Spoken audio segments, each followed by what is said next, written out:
Dun dun dun, we are live. So Yes. guys, we're joined with Chubby Funster. We're doing a kind of a weird thing. This is my second time doing this, dual streaming. So how you doing, Oh, man? yes.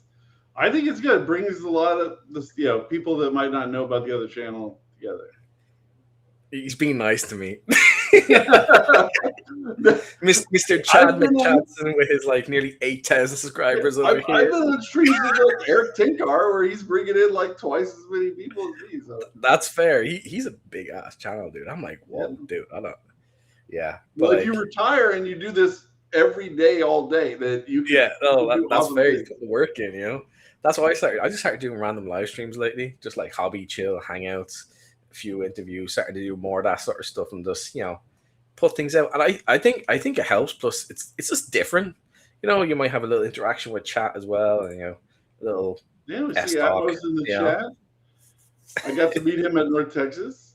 yeah, I know he's a good friend of mine. So we be playing games and stuff every now and then, and I believe your young fella was teasing him for looking so young and handsome. He is He was definitely the youngest looking guy in most of our groups. Yes. He was, Yep. yeah. Yeah, Muzz. He's always around. He's one of the OG Chads. How you doing? Morning. Yep, he's in Australia. Morning. And at most, again, being an Thanks for the absolute Zoom super chat. Chad from the get go. And I don't know who you were. Oh my god! Thank you, dude. Wow. That's exceptionally generous. But yeah, so we're Very gonna nice. do a little bit of a different kind of stream, I guess. We're gonna kind of do what you do Yeah. in your videos, which are very good. It's gonna be something kind of like that, a little bit of a back and forth, maybe bring some things up from different game systems or how or settings from books, Well, how I different reached creators out do to you. things. I reached out to you because you're one of the few people that I could have this talk with because you've gone so deep on Gods of Forbidden North. Like usually you're in a conversation and like one person is like at master expert tier knowledge of whatever you're talking about. And the other person is like way down and they don't know shit about Yeah. it. And so it's like we're both very high level of understanding. Yeah, I am not to toot our own horns. I probably have to agree with that. I was watching your solo plays back. It made my son laugh so much because he doesn't get a lot of international accents, let's say it that way, in his Yeah. daily life, right? Okay. And so he's listening to you. And I think the thing at the very beginning in the intro adventure, you get attacked by thieves in the alleyway. Yeah. And he thought it was hilarious that in Irish accents it's thieves, and he's like, these thieves are attacking us, and he thought it was hilarious. Like it was also like, and I was like, this is back when we were. This is the real world, son. Uh-oh, you're breaking up a bit there.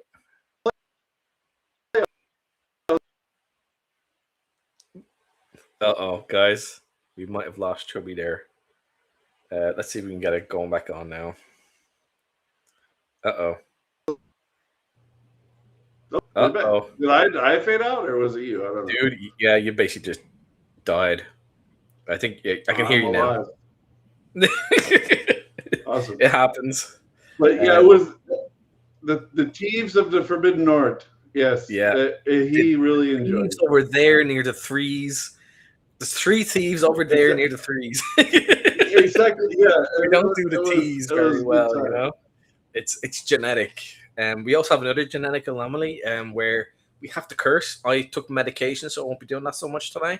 I work with an Irish guy.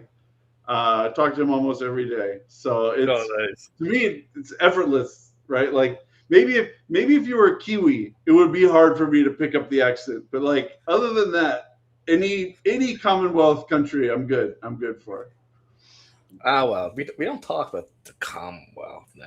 Just saying, there's a few little bomby bombs went off here and there. I know you're technically not part of the Commonwealth, but you're I'm going to tease. I don't get offended and cry about stuff like that. You can't expect everyone to know everything about everywhere at all times. Like, what the hell? Some people are just, But anyway, that was my point. Like we both have this enormous amount of knowledge about how this book is a series of books now. We're up to volume 3. Is organized. So it's hard to have these conversations with people because, like, some of the other games we're going to be talking about tonight, Dolmen Wood, for instance, requires a huge amount of reading in order to really even understand the scope. And so having common ground with Gods of Forbidden North is going to be really useful to us. Yeah, I think for the Gods one, I'll obviously have quite a good, decent amount of knowledge on. For Moria as well, I love Moria. It's one of my favorite Shadow Dark settings. Yeah. But don't worry, I'm sure another settings book that's coming out soon will also be part of that. And then to nudge, nudge. I wonder what that could be. Oh, yes. Could it be Shadow Sun? Dun, dun, dun. Shadow Sun. Ooh. Which, delicious. You've had a first edition of that. This is going to be a second edition, completely revised. That's right. This is a revised edition. The first one, I didn't have the resources to do a lot of the art that I would have liked to have done. And one of the things that happens when you're an independent producer is if you can't afford the graphics to go with whatever it is, then you have to adjust what you do have to fit your graphical ability. So, you need to have a certain amount of art in your monster section. And so you have to make hard choices about, okay, I can't have 8 pages where there's no art. So I need to have an art piece that fits the monsters in here and do this. And there's all kinds of choices you make. And then I also have learned a ton in the past 3 years, not just about Shadow Dark. I wrote Shadow Sun when Shadow Dark was still in the quick start phase, but about like just game design in general and running a bunch of stuff. Like, the more you work in this, the more you produce, the more you learn about producing. So it's just kind of, you could sit back and be like, I've written 0 books and I know everything, and we'll be like, okay, whatever. But once you start writing, writing and doing a bunch of stuff, you have to really learn and grapple with these things. Yeah, because you're literally doing it. Yeah, I will in no way, shape, or form claim to be an expert. What I always say is I'm a dumbass. Everyone's a dumbass, but I'm honest about it. Like, you can always learn more. Like, I know a good few creators, and some of them I'm really good friends with. I talk very often with, like Matt, and he bounces things off me and a few other lads, and we talk about things and go over things. We test things out, and it's an ungodly amount of work to do sometimes the most basic thing. People don't understand. People think, oh yeah, I have this cool idea. I'm gonna write it down. I'm gonna play with it. It's gonna be the greatest thing ever. Or they're like, oh, I'm gonna find this idea from this book or series or game, whatever, combine it with my own thing, and it's gonna work. And then you use it, and it's like, well, this is crap. Yeah, that's right. Yeah, that's why it's important to test it when you can, as much as often. And there's a certain degree of, like, you've run something or you've done something enough times that you can go, okay, I think it will work if I set the numbers like this or whatever. But yeah, there's other things where you're like, we'll have to see how it works. I mean, because there's some things that are just too complex for you to predict how it's going to all work in the end. Some of the things I think are probably easier to have done would be, funny enough, a lot of monsters, as long as you don't have them with like 40 abilities, of course, creature stats, because you're basically just dealing with hit points and percentages with that. Let's say you wanted to come up with 20 new monsters for your supplement or whatever, right? Mm-hmm. Unless there's existing stock art for those monsters, or you've got some really awesome public domain images that you're going to use, then you are going to just be describing them with words and no art. Yeah. Right? Unless you spend a significant amount of money putting all of that together, right? So the bigger your project becomes, the more you need to do that. And so at the beginning, Shadow Dark really, Shadow Dark really made kind of the Chubby Funster brand catapult up enormously. So I now have the ability to do all those things. I just didn't have them. So this Shadow Sun revision is going to be awesome. It's going to look great. It's going to have all sorts of content that I wish I could have put in. It's going to have the benefit of me having played this and run this and written for the past 3 years since I did this and improve on that. So Kickstarter's coming. It's probably, I had originally said it for early August, but I do think I need some more time on some elements. As you can see behind me, I've been moving. I'm in the room of lost boxes with no home yet. So like, there's just tons of stuff to do. Yes.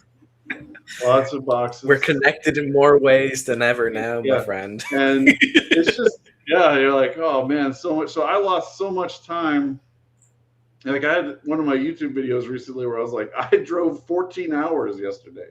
You know, I had a lot of time to think about this YouTube video. You know, like there's like a lot of, you know, moving 8 hours away from where you were before. It's like, it's close enough that you don't pay to put everything into a huge truck. Where if I was moving from Georgia to California, I would just be like, I have to pay for a big truck, but. Get an 18-wheeler, just put everything in it. Yeah, I just took it all on my chin, you know. I did it myself. So. Yeah. Anyway, I'm glad Watcher DM enjoyed those videos. I tried to space them out as I was running it so that people it would have the benefit of running it. And flip through reviews are great. They're really great at giving people a sense of what is actually the product feels like, what's in it. You just like table of contents type stuff. Like there's monsters, there's magic spells, there's this kind of stuff. And you can see, get a rough idea, but until you actually play it, it's very hard to get a sense for how something works. One of the things that I had in my video that I just did to close out Volume 1 is that there aren't any magic armors in Volume 1. There's some in Volume 2, but you're running it like there's a big gap between 1st and 7th level of not getting magic armor. And so I wish I'd known at the beginning, like if I gave out a +1 chainmail back 6 months ago, how would that have affected combats over all this time? Those are things you're never going to think of when you flip through the book. Yeah. That like you said about like flip through stuff. Anytime I've done any review, I always do my best to play it or play as much of it as possible. Anytime I don't or like do it like a flip through thing, I say at the very beginning, this is like an overview. I haven't like Volume 2. It's like I have like I've put down as overview review. So it's like based upon previous experience and going over the book for like 2 or 3 weeks, reading stuff. No worries.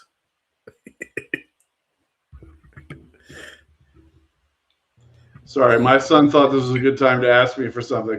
That's cool. Yeah, it is what it is. Life happens. When you're 15, the world is your oyster, you know. Just do whatever you want. Dude, where's my lollipop? So like one of the things that I wanted to talk to you about is like when you're designing a high level product like Gods of Forbidden North, like Dolmenwood, like Formoria, Shadow Sun, what are the things that you put in that first book? How are you running the products, right? So just from a high level, we were talking about this a little bit before the show. Gods of Forbidden North is released as a 3-volume set. So there's parts in Volume 2, or parts in Volume 1, there's places where it says, if they go in this, that goes to Volume 2 or Volume 3. And you're like, okay, well, until I have that book for a while, it's being put. Well, now I have them all, so it's easier. But for a while, it was like, okay. Then you have. I was just looking at Arthur's go. So you have content that's split between those 3 things, and it's spread out over time. What is it? 3 or 4 years that it. I think it's about 5. Yeah, 4 or 5 years. Yeah. So that's one way of delivering the product. The Dolmenwood experience, which I came into late, so if anybody can correct me on this, but my understanding is he started out with zines. He was releasing them as kind of short zines, and they added up, and then he said, okay, I need to put this all together into one kind of campaign set. And there's a player book and a campaign book and a monster book. Oh, can you hear me? My son must be sabotaging the Wi-Fi. This might be me this time. Oh. Me this time. We're taking turns. Oh, all right. Both sides of the Atlantic. Sorry about that. So when he did revise it into a setting, there's a campaign book for the GM. There's a monster book. There is a player book, right? And it had all the Starblazer is here. This is one of my trolls. I have no idea what this guy's deal is, but if anybody wants to make fun of him in the chat, that's totally fine with me. Oh, yeah. I just view it as entertainment. So you could offer it like that. You could set it up like that, and then he offered adventures after the fact, right? And so Gods of Forbidden North comes packed with all those adventures in Volume 1, Volume 2, Volume 3, right? They're built in. They're not short adventures. A lot of them are quite big and deep and detailed. That's right. Yeah. You get one, like you might have one or two, a handful which are like, oh, you basically enter one room, but the room has a lot of stuff in it, and a lot of stuff that's going to kill you, curses and stuff like that. So, exactly. And then, like on the Overland map, he has tons and tons of actual fixed locations that are described, right? So there's two different ways. Then for Moria is another example I wanted to use because we're both very familiar with it.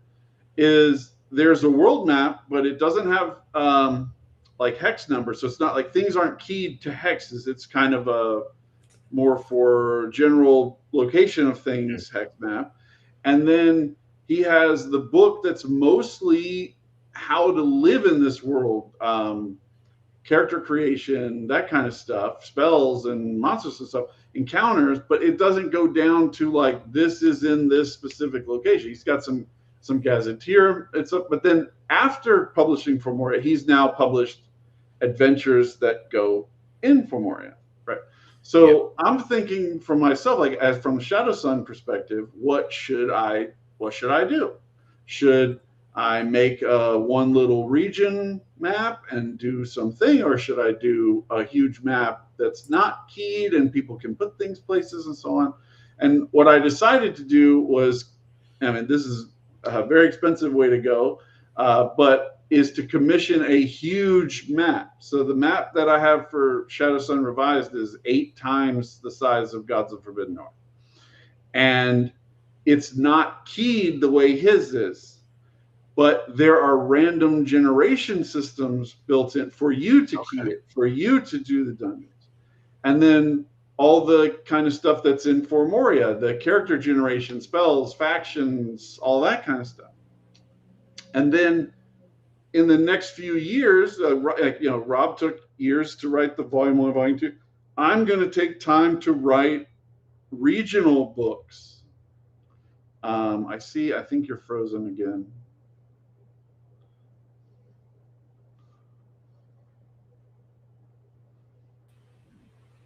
Dude. Hey, was that you or me? I don't know. Yeah, I don't know. This is weird. Anyway, I'm very sorry for that. It's one of us or both of us. I don't know. It might be. I don't know. So like I'm doing a hybrid of all of those different ideas, right? So what I wanted to talk about, like from a consumer perspective, which of those experiences do you think resonates the best with you? Now, this is an interesting question because I'll start with the Gods of Forbidden North just to grab that out. And the way Rob has it, I really do like it. Just when you open the book from the beginning, we have history, lore, lots of detailed stuff, cultural stuff, and all in there. To me, I love that stuff straight away. A lot of people, I know there's a few people it's kind of 50-50. People want that stuff at the back, and they kind of they don't like it. I don't understand why. It's weird to me. To me, I want to know about the world. I want to know how the world functions. I want to understand why this group of people feels this way about this other group of people. You know, that's good. That's key for me to know how to play a game, how to run a game, and then I do. I see. The more I've gone over things, the more I like the way he's done it. But like with Femoria, I think it's great. There are a few locations in the core book which are key, like so some of the circle tower, not circle towers, the training area for like the knights and stuff like that. That's in there. Oh, okay, yeah, yeah. So there's some stuff like that in there. Not a ton. Well, I knew there was like gazetteer stuff, like this is the There's lots of information of the world and how that works, and basically getting the vibe, the feel. That's also very important, but that's sort of more like the mid end of the book as well. It kind of depends on what you're doing with your adventure or your setting. That as a consumer, I think it really does go by that. So let's say you are trying to create a big open world like yourself and Rob. You could then go about it like, okay, do I start off just creating a map from the beginning? Okay, cool. Well, what is in the map? What populates the place? The regions of the world is in a hot setting, a cold setting, like European, Mediterranean, sort of African, all that stuff. That's going to influence how you're going to start.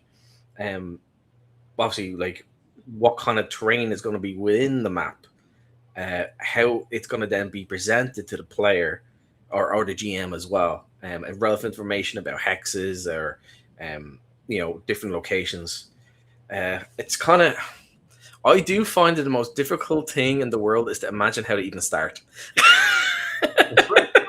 What I was about to say is, like, let's say that you made a Mediterranean map, and a Mediterranean civilization. It wouldn't make sense for those people to not know what the Germans were. Yeah, right? Like, it wouldn't make sense for them to not know about North Africa. That's right. So there's no Germans at all in this entire Mediterranean. Nobody's come down. They haven't done any trade. They haven't done anything. They have no idea there's even Germans existing. So if you make your setting and you're like, there's these 5 groups that live here, like what's right over that mountain? Why doesn't anyone know what's right over that mountain? That's where you start to get into the you need to have some logical differences in your game or your setting, your adventure. It doesn't matter. Even with like it's running an adventure, just say a 20-30 page adventure. You could say the players don't know that much. Maybe they're foreigners in this land, or whatever. Okay, cool. Yeah. But say if you have a thing like Femoria, you are in the main continent of this world. So, okay, you should probably know as a player, the orcs. The orc type, they're not called orcs in Femoria, but like they're equivalent. I think they actually are called orcs. Are they? I think they're called. I think they function as orc, but they're called something else. I think. I will double check it while you finish that thought. But let's say, for example, they take over different parts of the world over down sort of. Actually, they do take quite a bit of it, sort of like the east, southeast sort of area. You would know that because that was a massive part of the world history. You'd know what they look like. You know how they function, as pretty much anyone in the region. Yeah, they're orcs. Yeah, they're called orcs. And then there's Balespawn, and that's. I think that's probably what I think of. They're a different division of. Of them, I think that was it. But yeah, like you would know what all these different groups and peoples are because they've had a massive impact in the world. There's wars over everything. So again, it would be like the Brits would know what the Romans were, where they came from, and their culture and how they operate. These things are very important to make your adventure and world setting feel real. It's it's then you also have to take it into consideration when we talk like just the maps again is the type of terrain, is the sort of clothing your the people who inhabited the world doesn't make sense for the setting. Like you're not going to have a bunch of shirtless guys walking around Antarctica, or you're not going to have a bunch of uh, heavy wolves wearing Scotsmen in North Africa. You know what I mean? One of the things that I ran into when Mhm. they have to be able to avoid almost all of these frostbite effects that he built in systematically. Yep. So what are they doing? Is there like practices that they're doing? Is it clothing that they're doing or whatever? And my guys were they were dying from free, like they are having really hard time with hypothermia. And that's one of I'm about to have a Kickstarter for the revised edition of it. Yep. So it's like, how did those? So my guys, I ended up telling them like they had a battle outside of Fort Eichenbar with, I think it was like 7 giant otters, that just random encounter. And it was 2d12 giant otters, I'm pretty sure. So like the fact that I got 7 saved their bacon. So they got attacked by these giant otters and they killed them, and they were like, we're skinning these guys and we're making clothes out of it. So then I said, okay, because they did that, I'm going to give them basically a +2 bonus on all these checks, because they just been getting slaughtered by the cold. Yeah, that's one thing as well when you're talking about running stuff as a referee, a GM, whatever, you should adapt things to make sense that maybe that wasn't filled in to begin with. There could be like slight oversights, or like, remember how you said like the beginning how there was no real magic armor early on. That's stuff you probably need to put in yourself. And like you said, I think it's important when you get big books is to read through as much of it as possible, get a feel for everything. I've done this a few times. Like, okay, I'm gonna just read like the first little bit, and then like we're gonna play through it. Okay, cool, because you're not gonna get X amount of far distance into it, and then over time you may read a little bit further in, You're like, I've been playing this for like 2 months, and we don't have this item or this sort of thing didn't show up. Yeah. Then you're going to have to be like, okay, I'm going to use my own initiative and then, throw some stuff out in there. Like when I was doing my solo play, for example, in the Gods of Midden North, the characters, I'm playing the characters. So how I sort of operate is, what would they know based upon their class, and their like intelligence score or wisdom or whatever. Okay, so a cleric type character is obviously going to know more about the possibilities of the different religions and that sort of stuff in the region. Okay, cool. So when they're making in-game choices for locations to go to, when you have information in like 2 or 3 different areas, how do I decide that? Okay, I'm going to have to basically make a roll. I usually use like a D6 simple roll to figure out what it is, or 2d6. And okay, they end up going for one of the caves, which was cursed and had the zombies in it. The entropy zombies, and they absolutely freaking slaughtered my guys. And the problem with entropy zombies is, okay, cool. Yeah, they heal, and when they damage you, you cannot heal unless you have a high level cleric, or you kill the zombie that inflicted the damage on you. That's right. And then when they die, they will come back after a certain amount of time. And then I got to the point where my characters were dying, and then I was like, oh no. But then I remember, okay, we had a group of we met a group of guys earlier on, the soldiers from the Falcon Guard. And they were on patrol. Okay, cool. Maybe they're going to come back to their patrol. I had figured it out. I rolled dice. They were coming on their way back. I had one of my characters run away to try and meet them halfway. And that's what happened. They came in. A lot of them got killed. Yeah. So what I had to do was basically in-game fast forward several months. And I determined that like if I was doing this in a group, they'd be playing this whole thing out. But I'm doing like solo play stuff, it's Yeah, it'd take too much time. You'd be spending forever on doing the same shit. Um, so basically, there's more crime in the world because the population of the guards in the land is now down, decreased massively. So Yeah. it's like if you're in the bad part of town, your chance of getting robbed is significantly higher. The badness is now reached into other parts of the town. There's more smuggling. There's more like drugs stuff going on, and this is like probably as good as I could get to having a bunch of players who made a dumbass decision, and they're now to reap the consequences of it. So I you know, I haven't. They haven't figured it out yet. If mhm. there's anybody in my game that's listening, I think there will be some. But they when they went to, they went. They're in like their third year in the real time in the Yeah. game, and they just came out of winter. They're in summer now, and when they came out of winter, they ran into all. I had them run into all these dead soldiers on the road and evidence of undead that had attacked, and they didn't do anything about it. They went straight to Volga. They kept doing what they wanted to do. Yeah. Right. Then eventually they make their way back over to Skullberg, which had been like a major base of operations for them, and it had been severely attacked by zombies.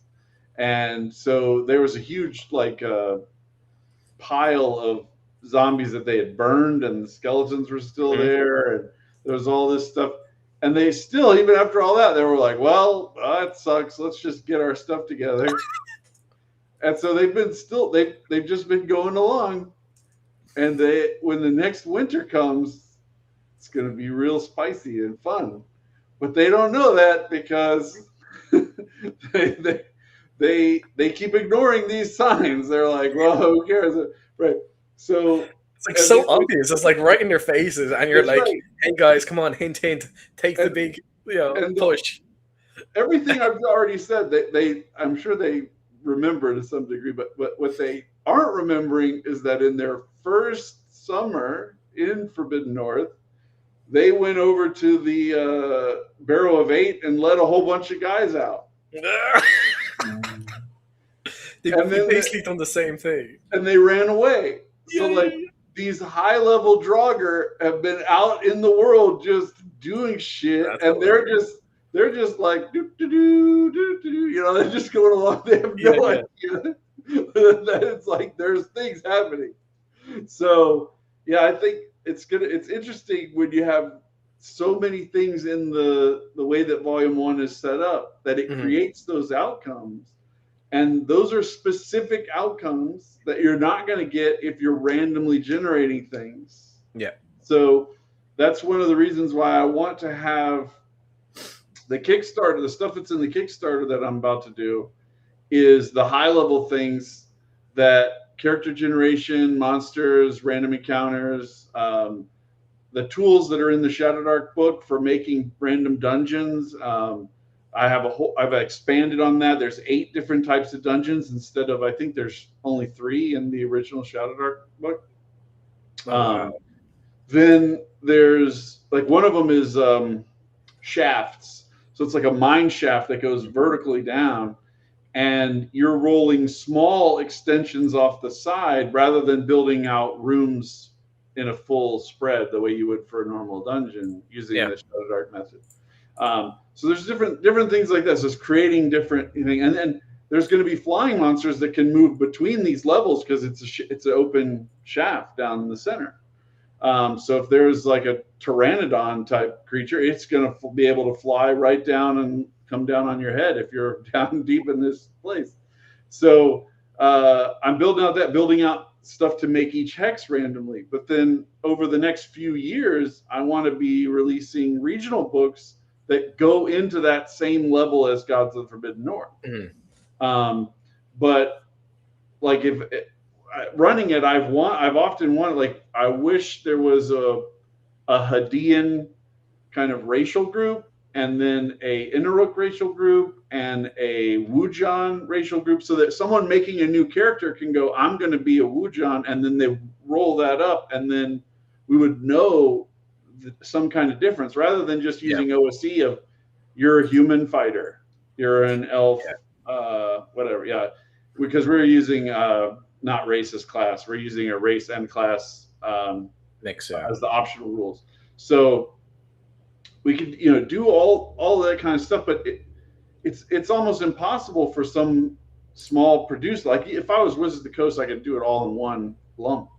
But writing it yourself, it takes time to put all this stuff together. Can you imagine the task of writing the detail level of Gods of the Forbidden North on 8 regions simultaneously? Like it would be insane. That'd be horrible. That'd be horrible. Like exactly. Rob has been for example, Rob has been doing the Gods of the North for like last 4 or 5 years, working on it and revising it and updating and changing things. And like I think what the first Kickstarter came out was that in 2022, I think it was, maybe. I think so. I don't know. I backed on the second. Yeah, I didn't get into it in the first wave because me either.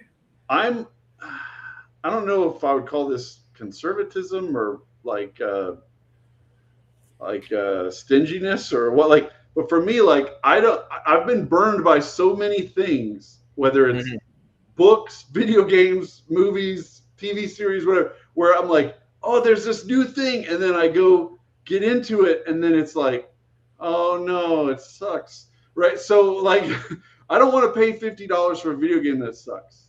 So I will wait like a year and a half, and they'll be like, okay, I'm really sure that this is going to be good, right? So when the volume 1 came out, like I had seen previews of it, I looked at stuff, and I was like, well, I'll wait. And then when I was at North Texas 2 years ago, I sat down and looked at the book in meat space. I realized this is good, and then I bought it. Yeah. The Xander, there is a quick start. It's on the Kickstarter page. It's like the third section. There's a quick start that you can go get right now off a drive-through. It's 130 pages. Like it's huge. It's bigger than the Shadow Dark quick start. Yeah, and it's also linked in the description below, so you can just click it. Oh yeah, there you go. Page. Yeah. So I have everything there. If for some reason you're not following Chubby on his X account or anything like that, every single link he has, everything's there. So yeah, go click everything. I try to be prepared, boys. Yeah. So it's really, to answer his question, like it is what I wanted it to be to begin with, but I just couldn't make it. Good to see you, Todd. Also, it was great talking. We were hanging out last night. Yeah, he was at North Texas. Yeah, and both years that I've been, and great guy, right? So when you look at like the Kickstarter page, you can see I'm doing all sorts of stuff that's high level world building, and that's why these topics are so important to me. Is like, how do I shift now from that high level world building to the specific thing? Should it be adventures? The way that For Moria does it? Should it be regional books like Gods of the Forbidden North? Should it be a mix of that, like using Zines or something? The way that Dolmenwood developed, I don't have the correct answer there. I don't know that there is a correct answer. Yeah. So based upon what you're telling me, telling us all of us here, I would say have mini gazetteers for certain sections, but within that have maybe an adventure, so you get an idea of what the difference is in like the regional land and how that's going to influence like say a dungeon. So maybe like in the far north or the far east of your world, how is the construction of temples different to like the southwest, how that's going to influence, and then the cultures from there as well. How are they going to be different from like the central region? And the different races. That kind of stuff is in there. Let me screen share this for a second. Yeah. This is the first city state, which is out. There's 20 of them, and this is kind of the format that I'm going to be following for them, where it has kind of general ideas about the city state using a Shadow Dark style. well, yeah, but like basically easy to find what you're looking for style. And then these are city states. They're not just one place. So they control places in the hexes around the city state. This is just a black and white cut off the map. Yeah. Right. And so it gives you the coordinates for all of these villages and stuff that this is what the character, this is in the player book. This is what the players know, what the characters know about the world. Okay. In the same way that I know that Dublin is in Ireland, but Ulster is a part of the UK, right? So Yeah. these are the things that they know. And by putting this in the player book, it lets the players be the one that drive that discussion with the GM. I want to go to this place, right? They don't feel like they're just trapped in, you know, I make fun of Curse of Strahd, like they're trapped in a place by mists. You can't leave. You only know this place. You don't know anything about the world. You're screwed. You know, no, like these are real people that have been living in this world.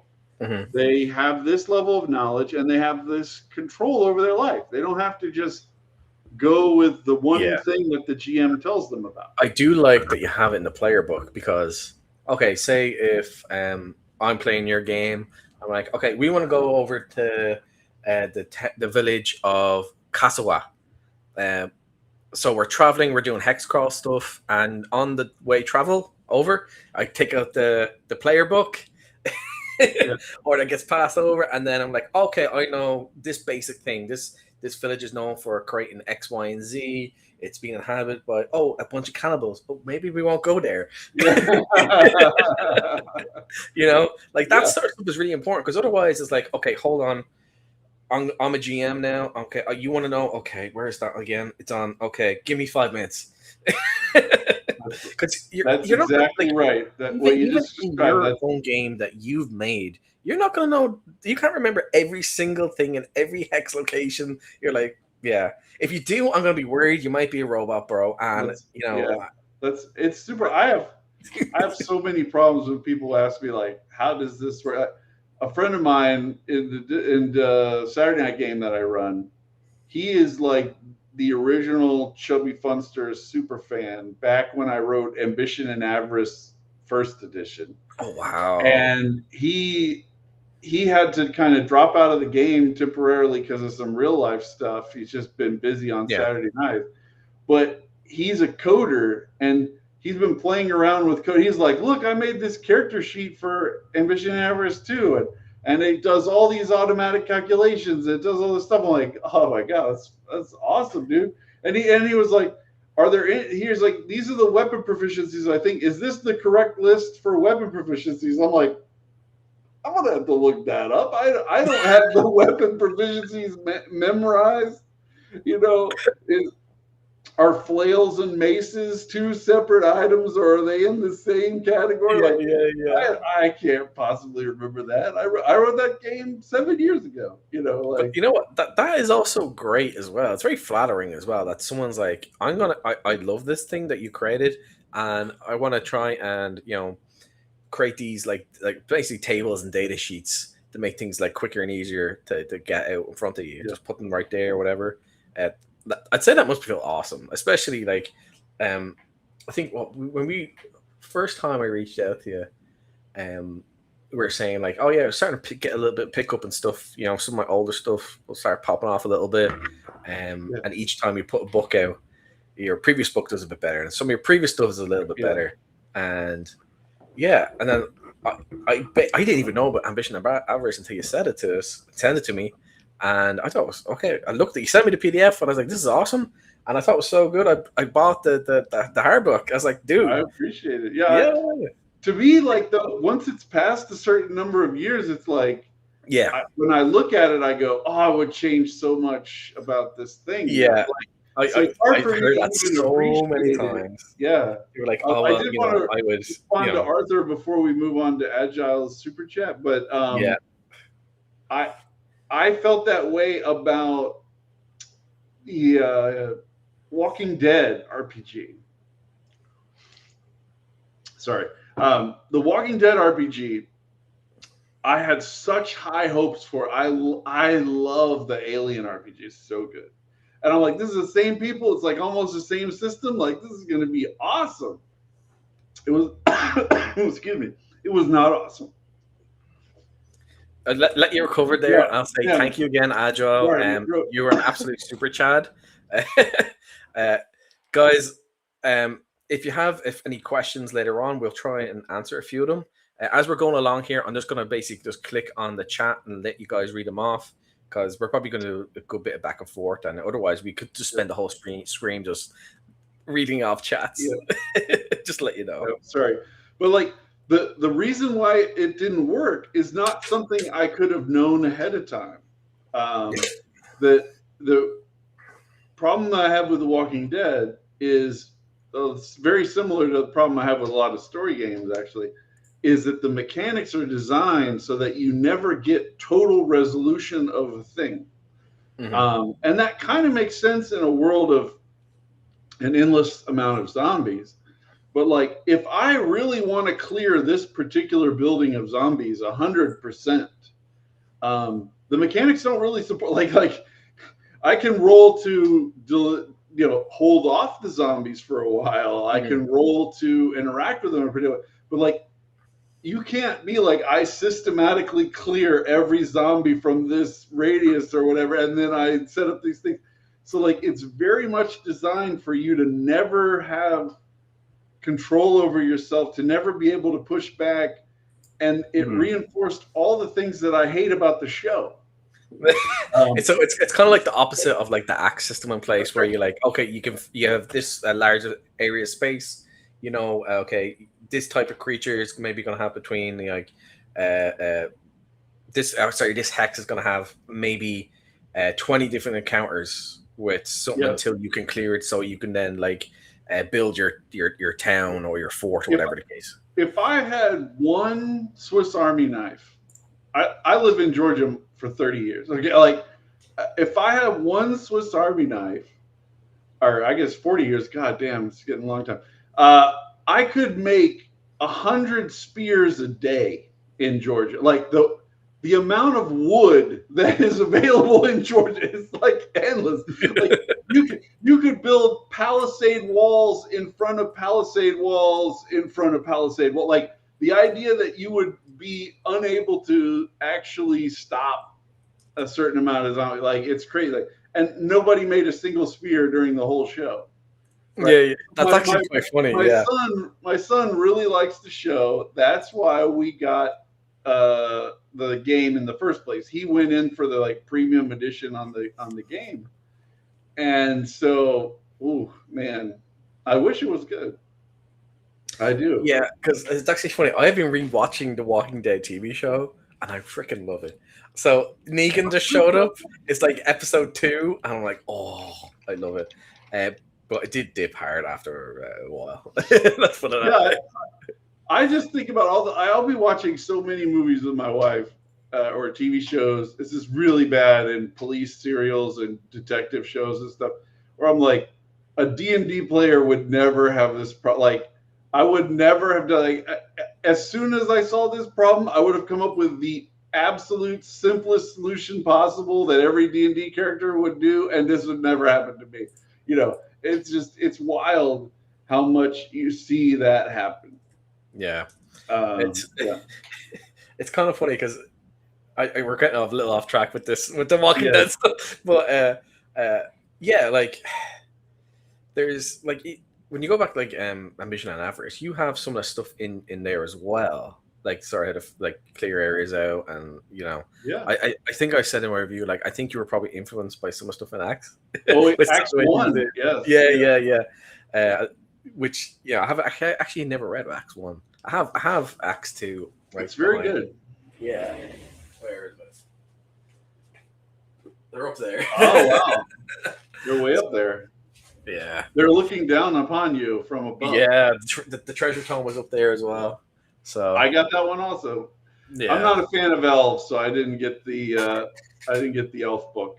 You see, I'm a dwarf guy myself. Yeah, I'm a dwarf. I did get it, so then I know better ways to kill them. Well, I'm running Axe is one of my. I have a biweekly Axe 2 game, Yeah. and one of the characters in there is from By This Axe, the dwarf supplement, Mm-hmm. and he's a spore caster, and he's super creepy. And there's a part of me that's like, man, I never should have let a non-core book class in, but it's Axe, so I was like, surely it's gonna be good. Like he is so he's the kind of the player who finds the way to exploit every little thing, you know. So he's like maximized the benefits of being this forecaster guy. Yeah, yeah. It's brutal. I'm gonna have to kill him one day. It's a Yeah, shame. I'll give you a little side story. It'll take literally 30 seconds, so it won't take up too much time. So in their Bowers and Borderlands game, one of the referees was playing, was running the game, I should say, and we were in basically a portal dimension area, and we went through the dungeon, and we went to an area we probably shouldn't have come across at that early stage for our character levels. But we, shit happens, deal with it, and one of the characters is a bit of a bad boy. He lit some candles around a pentagram, and some rolls happened, and oh wow, basically Satan appeared. I was a clerical character. His whole purpose is to destroy demons and devils, and I basically baited Satan. Ugh, I baited Satan into a challenge that he could not kill me in a single blow. And guess what? He didn't. He actually rolled really low and on the damage, and he didn't. And then I basically signed a contract with him. If he couldn't do it again, kill me in a single blow, that I would get any wish I wanted. And he rolled. He got the same number again. But the thing was, I had basically this magic tattoo on me, where if I got hit by a killing blow, I could deflect it. So no matter what, I was sorted. And what I did was I banished Satan from the dimension completely. Now I could have said I banished Satan from the main world I come from, but I didn't do that because it's going to mess with things too much, and it's badass enough to do it, and you get sort of accolades and you get titles and shit like that. So that's fair. You're not screwing over the DM in their game, and you're still achieving something that's badass. Don't be that dude. Be like Explora, he was here earlier. Explora 213. He's further up. He's further up in the chat. What? If you go up, there's this guy. They've been called. Somebody started calling him the Chubby Chaser, and I thought that was a great name for him. This guy, God. Star or something. He shows up in live streams where I am and accuses me of terrible things. Oh yeah, the Star guy. Yeah. So dude. I just think it's funny. Like it's like he's like a paparazzi. Like I'm like, okay, it's happy to see you. Good. Show up some more. Make more comments. I don't care. So yeah. So, but that's the guy. Like, how should we structure it? Should it be kind of randomized stuff? Like in the Barrows and Borderlands stuff was like random hex crawl stuff. I won't say, but there's stuff coming out in the future for that. That's going to be mixed stuff that's coming out. But it's in the works, so I can't say that. Yeah. I know secrets. But like, I think I've talked to a few creators, and I think probably the best way to go for both them, like you guys, and customers is, you could do, like I said, a mix of stuff, have a bit more gazetteer stuff that has more information with some adventure stuff in it, or you could go, here's a book of just adventures, and here's some like more background stuff that's going to expand the world, maybe add new tables and charts in there, expand what you already have, and then have short adventures. So you have like your normal adventure, then you have maybe a bit more gazetteer stuff, and maybe short adventures, which like 10, 20 pages long, which will keep people going. They're easier also to port into other systems. Mm-hmm. So like the free adventure that's in my GM Quick Start, it can be run basically in any desert that you want. You could run it in Western Reaches that just drop. Like you could run it in the desert in Western Reaches. All the stats and powers for the monsters are perfectly fine relative to the regular classes in Shadow Arc. You just wouldn't be using the classes from. I saw his comment earlier. We got Erudite, Mike, Mike Mike the Chad. Mike led the entire party to their death except for the dwarf. He did. They found a tile that was covered in rainbow magic like glow kind of thing. Yeah. And he was like, I'm stepping on it. So he goes through this it teleports him out. He comes out, he sees some enemies. He makes a encounter reaction check. He gets a 12. They don't murder him. Okay. Gary Lewis comes through the portal the next round. He didn't see the encounter, the reaction check happen.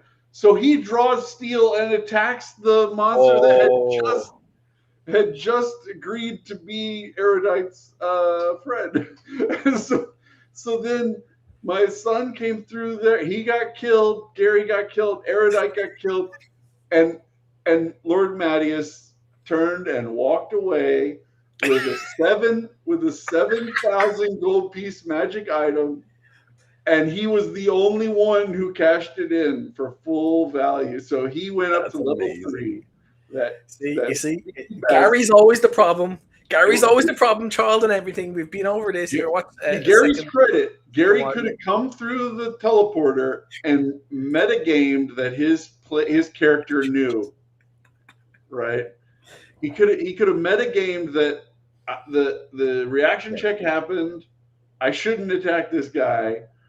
But all he did was all I see is a monster next to my friend. I'm stabbing the monster.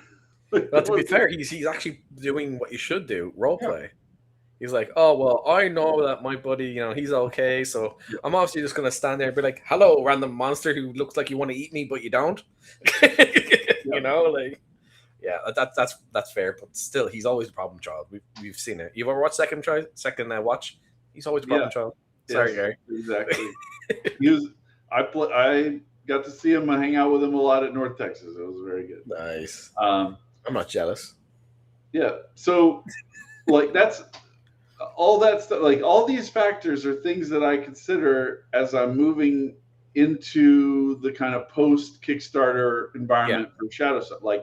Should I make these shorter adventures that'll fit in other places or whatever? Should I make these regional books that'll work the way that Gods of Forbidden North works, right?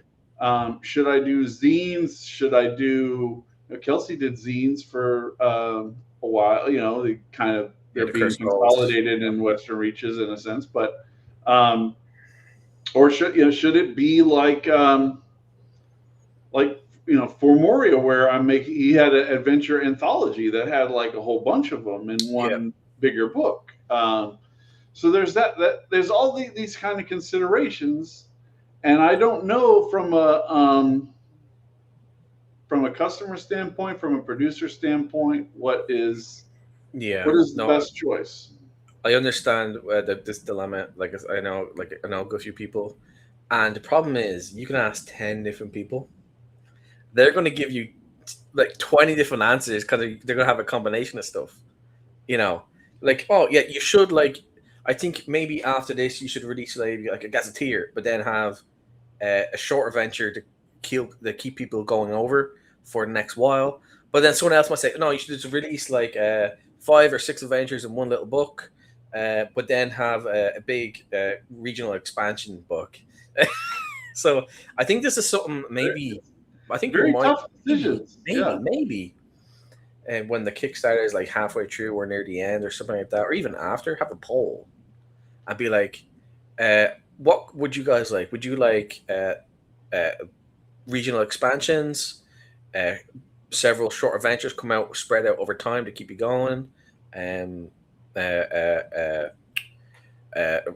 anthology type book of different adventures? Some would be really short, some would be a bit longer, stuff like that. I think that'd probably be the best way to go, because I could say I think it's good to release say you have this, then release a bit of a regional gazetteer for an area you want to expand out more, get into a bit more detail, and then have a short adventure come out to keep people going with that before you bring out a bigger adventure.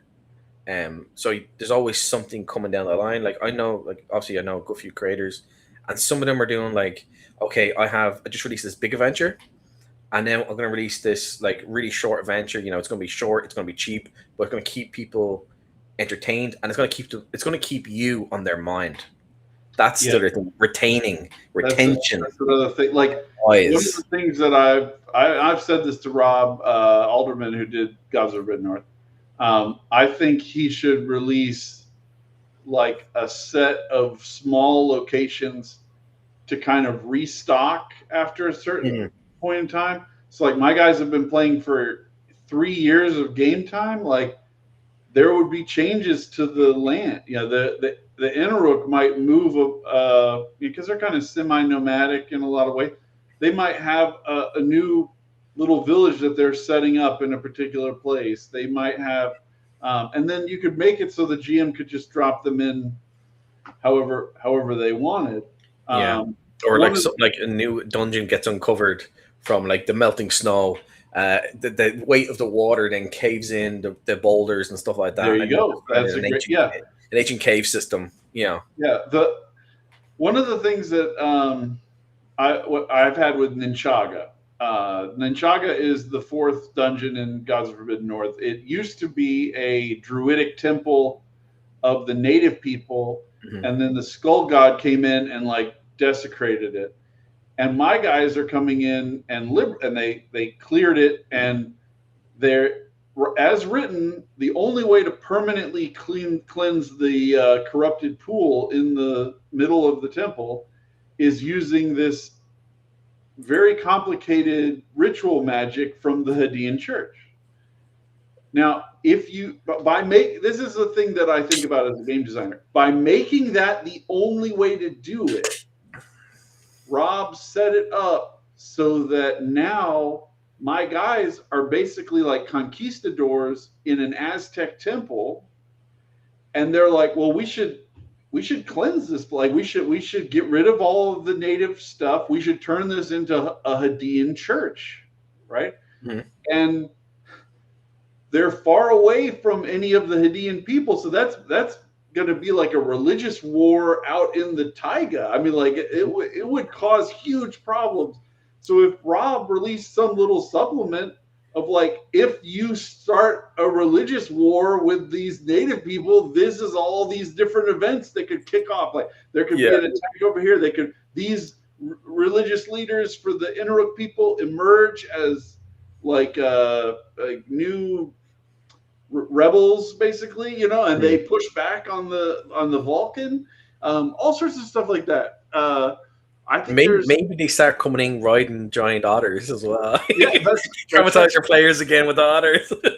Well, God help those guys if they roll 24 on a 2d12. Holy Oh my shit, god. they might lose Eichenbar again. They they get slaughtered by giant otters. Um, so that's the kind of thing. Like I think it would be good. This is why it's a world building thing, right? So Yeah. Gods of Forbidden North, Volume 1 is the surface world, Volume 2 is the underworld, Volume Mhm. 3 is the mega dungeon that goes down between the two. My guys are level 7. They've cleared maybe half of the surface world dungeons from a dungeon perspective. Like there's one more dungeon that's left, but like they've taken out a bunch of minor locations. They've cleaned up the world quite a bit in the kind of killing off monsters perspective. So it's not going to stay that way, right? The random encounter tables Mhm. indicate that there's all kinds of monsters going around. But you can't write a book with such a high density of things that they never would have gotten to this point. So there's kind of like a Middle ground. timing issue. I Like get where you- these things are rolling in over time. Yeah. I think that is a great way of running it, but it's very hard to anticipate things like that. I've been running this campaign for a year, right? And we're not done with volume 1. So even if we spent 1 year on volume 1, 1 year on volume 2, 1 year on volume Yeah. 3, like, how could he anticipate our needs in year 2 of running this campaign. Like it's very hard for a creator. Yeah. Like the idea is great, but then like you said, what to put in and where and when to release it, because there's so much in there. This is a situation where he could easily release a bunch of cool stuff, and it could be just new locations or things pop up, like a new town gets developed, like you said, or maybe a development within that hex. Maybe like that area we're talking about, that where the temple. Maybe if your players don't even interact with it, maybe something happens there. Like maybe some cultists come in, from Valkengard, and they start doing stuff, and maybe that's what triggers something there instead of your players. You just tapped into a whole other thing. The Hadean Empire is collapsing. There would be waves of refugees coming from. There could be people with their own military units that are defecting. There's all kinds of things that could be arriving here that if Rob could write them out. And there's so that much. Also comes in. Should Rob be committing to writing this stuff for the rest of his life? How long does he have to support the product with more content? Yeah. I think there is great opportunities for him to expand and develop things. Like we said, maybe the players aren't the ones influencing. It's the factions in the world. It's the people from, like you said, all the refugees. Because the Empire, it's collapsing. It's been collapsing for the last 20 years, and it's only getting worse. We don't know what's happening in the rest of the continents, like at the other continents. Yeah. Are they all developing the civil war? Are there new basic governments or royal families taking over and trying to take control? You're talking about Valkengard having the soldiers weakened as a result of the zombies. Basically, we had a zombie apocalypse. that would make them vulnerable to if another military unit from the Empire came in and basically took over Valkengard and infused it with new strength. Mm-hmm. That would be hilarious. What's basically happening in the town now is the crime lords have basically just taken over. Sure, you still have the troops going around. They have surface level overall control of the eye, but crime is seriously out of control. But what's really happening in the underbelly, nobody knows. We already know there's stuff underneath the town and the city. So what's actually happening now because of all these consequences? Like I said, if I was doing that with a group, they would have to play the whole thing out. It's just you're solo play. You can only do so much. I'd be there for 10 years on book one with those horrible developments. Well, that's my guys. They took over Eichenbar, so they pissed off Yagashan, and they made. I don't know if this was a mistake or a lucky, but they made this huge exalted funeral of one of their characters that died. They had a huge party. They had all this stuff, and they ended up attracting Yagashan's attention. Mm-hmm. And he told them, "You have to go and enslave the Sun Cult people and bring them to me as compensation for you taking out my guys in Fort Eichenbar." Well, they don't want to become slavers. They're good cleric people. So they're oh, geez. And then I told them they have to hand off the slavers to Taffin Larry, which is my wild card. Taffin Larry, as written in the book, is just a regular ass halfling with no shit going on. And I turned him into this nefarious dude behind all the bad stuff going on. And so I was like, you have to enslave these people and bring them to Taffin Larry at this location. Yeah. So if they do that, they try to kill Taffin Larry, who knows how that'll go on. If they go after Yagashan, who knows, if they do nothing, Yagashan puts a bounty on them. These are very hard to anticipate issues for the person writing the book. Yeah, this might be, again, for a creator, it is worth putting other stuff out there, but the problem is trying to decide what and when and how, because you can't anticipate, okay, your game and my game and Johnny down the road's game, they're all going to be heavily different, and depending on the type of players you have, how psychotic they are, and you know, all the nefarious things they make up there, or the goody two shoes, you know. And then it also depends on you as a referee. What are you adding to the game that you want to see? Maybe you want to add some extra factions in. Maybe there's a split in the factions of some of the cultists out there. Maybe they're having a disagreement about how things should really be done and the proper way to worship our Lord and Savior Balar. You know, That's right. Like these are all things that add and make games unique. If you're even a halfway basically competent DM, you'll be able to add in your own stuff, and just have naturally emerging gameplay because your players are interacting in this massive world. But then, okay, they go to this town, maybe they interact with these people, they maybe do a small quest for them, they clear out a local temple. But how is that going to affect the local economy or raiders? Maybe raiders are going to be more likely to set up in that temple you just cleared out now that he couldn't get to. So, you know, there's endless things you can do with these big setting books. Yeah. Just to answer Brother Anselm's question, if you listen to me talk in any live, I hate AI, and I don't want to use it for anything. I made a couple of videos on my channel, like saying, I think it's ridiculous that it works the way that it does, and that like I made a video of like I took one image and I just put in prompts to change it into a different image. I was like, change the characters into opposite gender, and then it did that. And I said, okay, change the writing on the rune stone, change the orientation of the mountains, change the woods behind them. And I was like, okay, so I've told the AI to make like 6 changes. Does that mean I've created something? Like, no, I stole the composition of the art from the person I started with. And yeah, there's Starblazer again. Somebody told me that they think that it's Condor DM as a sock puppet. I have no idea. You know, it's actually your son because you pissed him off today. No, I know it's not him. I'm joking. I've seen Starblazer make comments while my son was in my sight line, so I know it's not. No, it's not him. You know he's not being a little cheeky. Effort, yeah. But yeah, I put in my books now that there's no AI or LLMs and any of this stuff. It's at the bottom of my Kickstarter page. It says there's no AI, no LLMs. Because I have Grok Pro, because I use it like for business, so I'm paying for not having ads and having better tools for analytics and stuff. I get a certain amount of just basically compute every day anyway.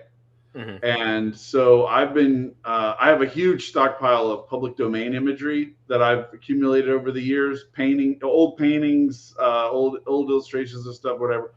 And so I will just tell Grok to turn, like, I get like 10 of them free a day. I'll tell Grok to like turn these paintings into line art drawings. Yeah. And it's basically Photoshop work that's being automated. I can do stuff in Photoshop, but it just saves you time. Yeah. And I do it like that. And I was planning on at some point making like a book of just images that people could have like on drive-thru as a free PDF. I'd be like, if you need a picture of a mountain or a horse, where like here's all the stuff, you can just use it for free. I don't care. It's public domain. But that's the only. I don't think using it to create anything on your own is. First off, I don't think it's creating anything. It's basically stealing from. If I make a dish using your grandmother's recipe and you just don't know that it's your grandmother's recipe, then it seems to you like I'm creating something, but I'm just stealing her stuff. AI just steals each little individual element of the recipe from 10 different recipes to create a composite recipe. It's still not creating anything. Yeah, no, I agree. Yeah, like, and if you think it's a good tool for role-playing games, just go in and ask it to make 10 forest encounters, and it'll give you that. And then say, make another 10 forest encounters, make another 10 forest encounters. And it will very quickly just begin repeating itself. It'll be or it'll devolve into something nonsensical. Yeah, you run into a dryad, and then you run into a fairy, and then you run into a satyr, and then you run into a dryad talking to a fairy, and then a satyr talking to a dryad, and then, but like, it can't make up anything. It just sucks. It sucks. Yeah. I have seen like actually quite a lot of people, especially artists, and they'll say, "Oh yeah, I use AI for my home game because I'm not going to spend 20 hours a week doing a couple tokens up because I have to make money actually doing commission work." And I've seen people who lose their minds saying, "You should do that work anyway." I was like, I mean, I'm creating a token or like an image for my home game of this, big booby got vampire. Like, I'm not, yeah. Like, if you're doing it for yourself and having fun with your friends, okay, cool. Selling it and being like, okay, maybe not. But there's people who will be okay with it. Most people won't be. But yeah, I don't really like it myself either. So yeah. Musgrove is right. Like if you just ask it, tell me all of the even numbers or something. It'll screw up basic stuff like that. I don't want to get into the whole stream, but yeah. So I don't use it for any of that. But the world building side of things. All that kind of stuff comes from people thinking of their own unique, what would it be like? Yeah.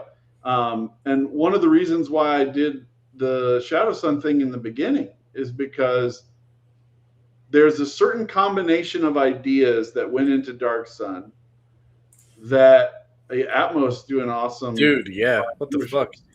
Thank you, dude. There's a certain amount of ideas that Wizards of the Coast was basically disavowing. And when the OGL crisis went down, that's what made the decision for me was, if they want to just break the license and steal from everybody, then we should just take the idea, the core ideas. Yeah. And you're trying to make jokes in the chat. I get you. Yeah, I know. And allow people to move forward with that. I don't copy any of the kind of content ideas from Dark Sun. It's just we have a world where there's no water, magic corrupts people, and then I added stuff like that. There's a sea of this black silk because I'm writing for Shadow Dark, right? Incorporate ideas from that, and then put it together into a new thing and move forward. Because they're never gonna bring back Dark Sun, and even if they did, they would just destroy it because they hate the combination of ideas.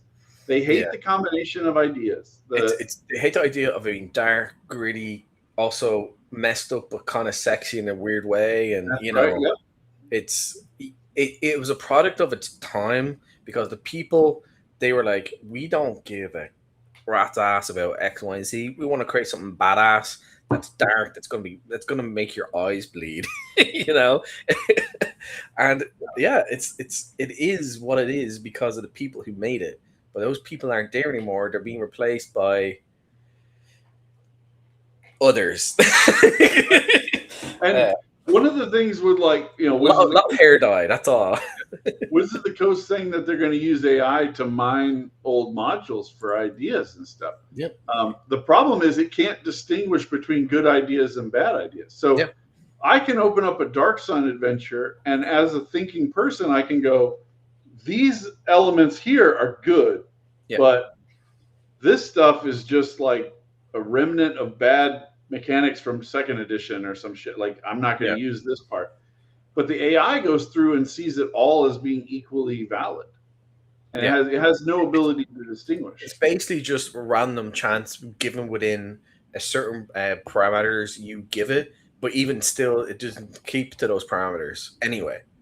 Right. It might for the first little bit, and then it goes off the track because it essentially it forgets what it did like 20 prompts ago. So then it's looking back on so say you have 40 prompts done, it's going to look back on the previous 20, and then that's going to influence the next 20, which And that's how you get repeating of very simple, basic things over and over and over again. Like you said, you have your fairy and a dryad, and then the next one is like a dryad and a centaur, and the next time they're all talking to each other. Yeah. One of the things that I discovered in the Curse of Strahd series, this was really damaging for my brain, was that I could see there was, after reading it for a certain amount of time, I could see the pattern of what they were sending to their freelancers. Right? They were basically telling their freelancers a general idea of a place, and they were like, we want a bad monster there, we want a creepy thing nearby, we want a treasure thing nearby, we want an NPC from another location nearby, even if it didn't make sense for them to be there. Like we want all stuff. And so then once I realized that, it was like, okay, every place you go, it follows that same pattern, because that's what they were telling their freelancers to write. Yeah. And one of the things I think I really bring as an individual person is that all of the work that I release in a particular book, at least between books, my memory can screw me over, but within one unit, it's all it's unified, connected, and based on one thing. So you don't have that kind of problem. I'm not that. I would joke that, like in Curse of Strahd, there are were-ravens who haven't heard from each other in over a week, and they never flew the 3 miles to find out what happened to the other were-raven. Like, what? And the reason is because the person who wrote one group of were-ravens was not the person who wrote the other group of were-ravens, and that's why they don't know what's going on with the other were-ravens. So, and it's not only that, it's also that they did not have any direct contact with each other to then, oh yeah, we actually need to put this in, this makes sense. Exactly. And even if they did, it's then a Wizards being like, nah, we don't care. Yeah, and the person who's editing it, you would think would be in charge of that. But I bet the person doing that probably wasn't thinking that their role is to connect these things into a coherence. So the setting comes across as a bunch of places that are unrelated to each other. Whereas, like in Gods of the Forbidden North, every place is intricately linked to the other places. You go into the Barrow of Eight, it's talking about the Tarngrak. You go into the Ninchaga Temple, that it's the Skull God coming in with Tarngrak and killing them. It's all connected. It makes sense, and you can't get that when it's too many freelancers and being a project run by one or two people, or a team of administrators or some crap who don't care about the product. They care about the aesthetics and making the money off of it. They care about, well, they care about them keeping the job as long as it's just barely serviceable to people who probably haven't a clue about the history of what was this original thing like. Because I think when you look at, like, say, I'm not gonna shit on 5e people. If you like the game, that's great. That's fine. Same with any game. If you like it, cool, awesome. Not my cup of tea, but who cares, But maybe if you're playing 5e, you probably don't like or never played first or second edition. You probably don't like some other OSR games. One thing I've noticed, 5e players, they only play 5e. Like for myself, I would go insane only playing one thing ever. Like, I like pizza. I don't want pizza 7 days a week. I started with second edition. I moved on to third edition, played a lot of third edition. And then I moved away from the D&D chassis I didn't play any fourth or fifth. And I don't if you still play Pathfinder or third edition D&D, like, that's totally fine. We're just playing different games. Your game is about assembling all of these feats and powers in order to get mathematical benefits. And my focus is on the tangible interaction with the world. Your players, how they influence everything. Sticking to that old school mentality. But again, for example, with Shadow Dark, You have some things that might be streamlined from like AD&D can be a pain in the ass, to be honest. There's certain things in there you're like, especially if you haven't played it before, you read some passages and you're like, I can interpret this passage in like 3 different ways. I'm sorry. And like you might play it one way and I'll play it another way. I always bring up, like, when you look at second edition, if you go to a second edition wiki and just look it up, the description of charm person, it's like it's written by a lawyer. Like, it is like, charm person will work on this type of monster, but not that type of monster, including this list, and lists all of them. I always remember, like, brownie is at the end of the list. It's like, it will work on brownies, but it will not work on ogres, and it will not work on this. Like, because they had so many people asking, does charm person work on this? Does charm person work on that? So they wrote this. It's like a half a page description of this freaking spell, because so many people were abusing the way that it was written in AD&D. So yeah, games evolve. People make decisions. A legal disclaimer and copyright paragraph, like, thing you have in a book. It's brutal. It's I never touched second edition spells are written like that. I never touched second edition, so LMCs have no taste. They're just, let me read it here actually. Users just have to hope that a majority of what is sampled is tasteful and do not exercise their own discriminatory faculties. Sampling AI slop increases, so will garbage out. Pretty much. I have a video dropping next week. If you want to watch it early, join my Patreon as a free member. It's up there because it's like I have a post about planning my future after Shadow Sun, since we're getting close to the Kickstarter. Nice. And in the video, it talks about making all of these kind of choices about what to include and do things in your game, and planning all this stuff ahead. And a part of that is, as I was talking about dungeons in the video, and I said, like, you can use random dungeon generation tools that are on the web. There's one from a guy named Whatabout. It's itch.io page is out there. I have it. I'm just looking at it right now. It's on my bookmark bar. Like, it's right. I use it a lot. But if you use those kind of tools to make your dungeons and you go, okay, I'm saving money by doing this, you're not going to have a dungeon that looks visually distinct from other people's dungeons. So the same thing with AI. The more people use this stuff, the more generic their stuff will appear. That is something. That is something I have come across, especially last year. A lot of books have the same look of the dungeon.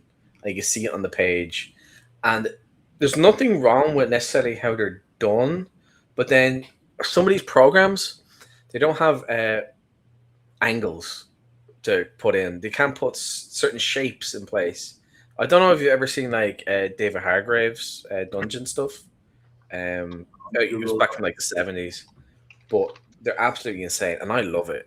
I think it's great. It's great for if you're doing mapping, like you have a guy mapping. Oh, it's great chaos. And if you're down in a dungeon and you're like, okay, you come to the intersection to your east, it goes yeah. It's like you don't get stuff like that anymore, which is, well, I think has no charm. And the thing that you described there is, I'm not calling him out for being negative, but the Dyson logos effect. So Dyson had a huge impact on the drawing of dungeons. He produced a huge body of material. There's a lot of people who draw dungeons that aren't Dyson who were influenced by, so their work looks like his. Even if you're drawing it, it's not being procedurally generated or anything, but it's being drawn to look like Dyson stuff. And so I think you have to, if you're a producer and you really want to have a distinctive look, like I would not, I have nothing against Dyson. I would never commission him to make a piece for my for my game, because it would just look like a piece for anybody else's game. If I'm going No, to I pay get you. someone to draw a dungeon, I want it to look really different from that style. And that's just that's good business, first off, I think. But the more that this propagates, because what people don't realize about like AI tools is there's going to be people who load the AI with like 50 Dyson maps and then have it draw based on that, and it's going to be AI, not Dyson, but it's going to look like Dyson. Yeah. And so you have to find things that nobody can train the AI on stealing, and then replicate it like that. Yeah, it's like best way to think about it, I think, is like comic books. So when you open a comic book, say you open up your Batman, whatever comic run it's on, but then you open up a Batman by Johnny B, right? It's the same character, same world, but the styles are vastly different, and you can tell. Like maybe the first person who's drawing it, it goes for big, bulky, chunky, boulder like shoulders, like Dark Knight Returns type style. And then maybe you have a more slimmed down, like fast, sharp, like direct, like punching, like with spears into your body type style. The cartoon, I think of like the animated series cartoon, he was very slender and sleek, and he would move with fluidity in a way that you don't see in like it's a similar thing with like the dungeon stuff. Like again, like having that stuff out there is great. It's great, especially when you're like you've no money and you're like, I'm just trying to get something out there. I found like maybe I had the bought the license or whatever. I have a bunch of dungeon stuff that like maybe the license or some of the people who've sort of copied or like disciples or whatever you want to call it, and that can be great. But then you do want to have your own sort of style, because if you say your world is not necessarily going to want that style anyway, because it's just the vibe. It's a different vibe, you know. And there's, I think a lot of this is just me, but because I've looked at Gods of Forbidden North so much, when I look at Carlos Castillo's art, which is in a lot of it is in Gods of Forbidden North, it's good art.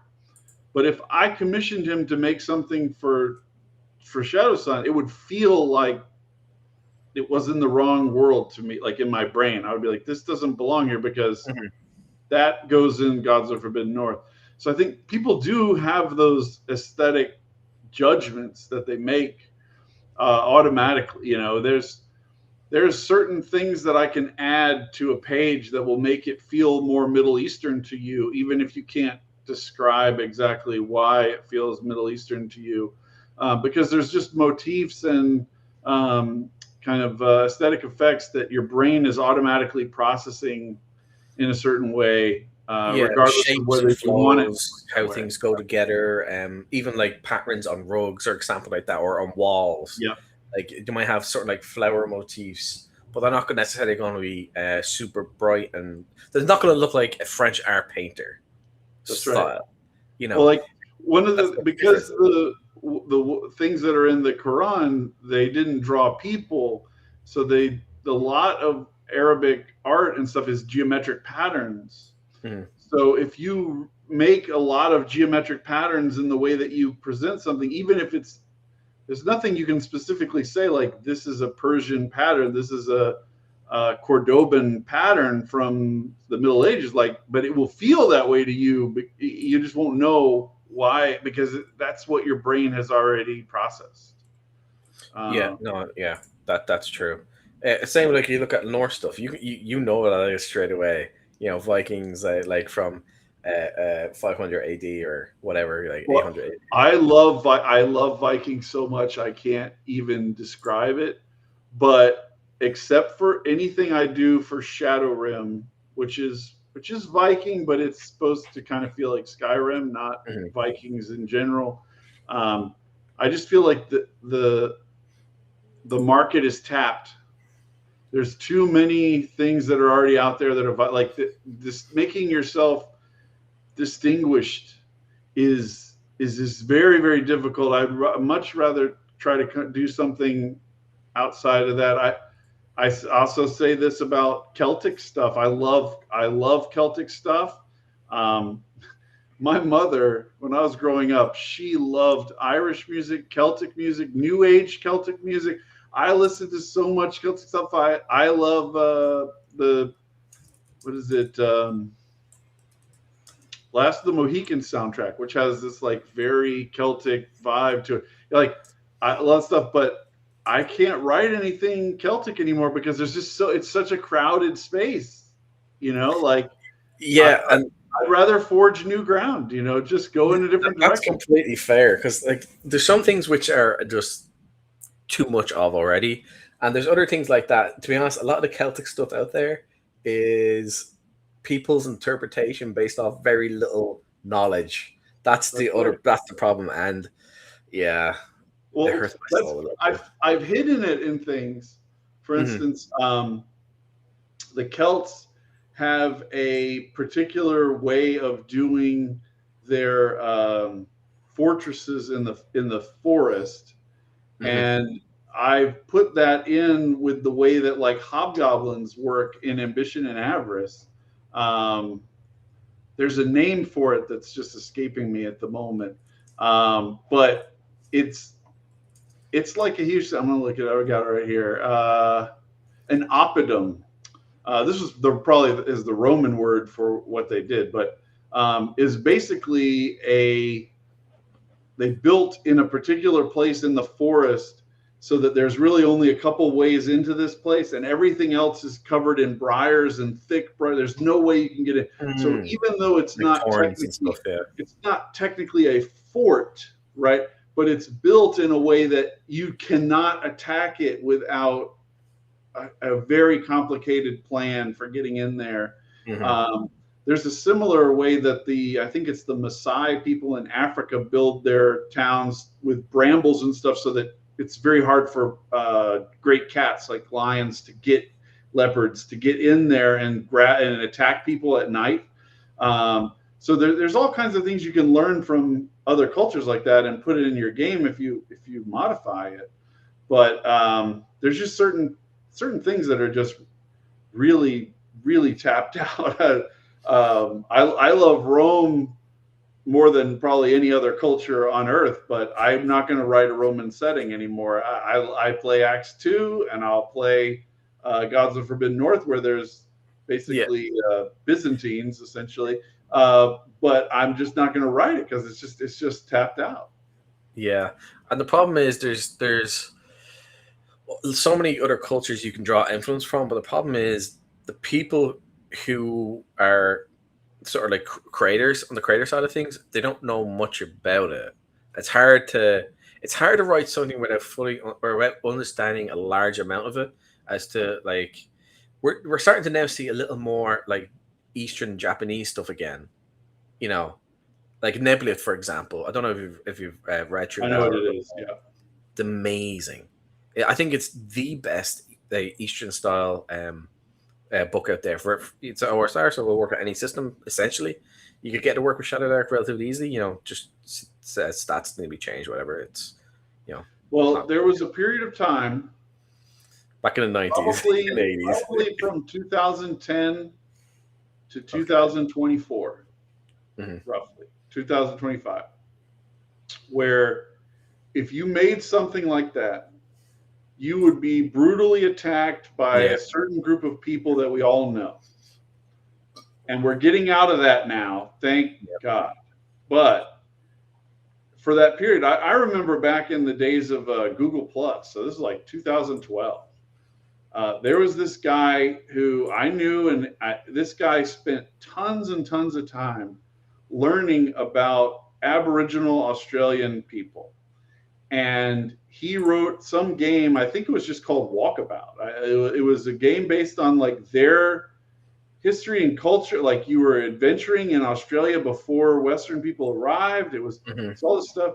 And he was pilloried for doing it as a non-Aboriginal person. And it was like, do you not want people to know about Aboriginal culture? Like, Yeah. Like, this is the best way to teach people Aboriginal. Like, do you know how many people have learned about the Middle Ages from video games? Holy shit. You know, like from role playing games, tons of stuff. Like, you want people making things in cultures that are different so that people learn more about those cultures. Yeah. You know, I don't make a lot. I've been making a ton of stuff in a Middle Eastern theme for eventually a game I want to release called Kharazim, which is like an Arabian type perspective. Al Qadim is Arabian Nights. This is more of like the entire Islamic world during that time frame. And so I'm reading tons of stuff about Persia, tons of stuff about Cordoba, tons of stuff about Coptic Egyptian, like Numidian or Ethiopians. There's all this different stuff where Coptic Christianity expanded, all kinds of stuff from that period, all this kind of thing. And I do that because I'm very interested in those things. I'm not like preying on that culture. I like it. I want to learn more. And so there's just this. I'm glad that these people are being pushed aside finally. Yeah, and we'll get some good stuff. We can get some great stuff in the vein of Far East, Japanese, Korean, Middle East, Chinese, even like Southeast Asian, Eurasian. the steppe is American. Massively underrepresented from the steppe. There's a part of Central Asia that I just fell in love with from playing Crusader Kings, ironically, of all games. But Based. it's around the Oxus River and the Sierra Daria, and it was like a huge center of civilization before the Mongols came in and killed almost everyone. So it was like cities of 200,000 people that were annihilated, huge amounts of stuff. And so like learning about that and like reading about like tons of stuff like that, and the fact that people are angry that you want to do that, it just boggles my mind. Like, I constantly want to learn more about other. It helps you with your world building. It helps you with coming up with ideas for things.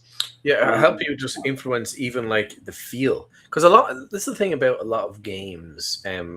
If you're running things, you're trying to get across the feel of and vibe of the world and how things operate.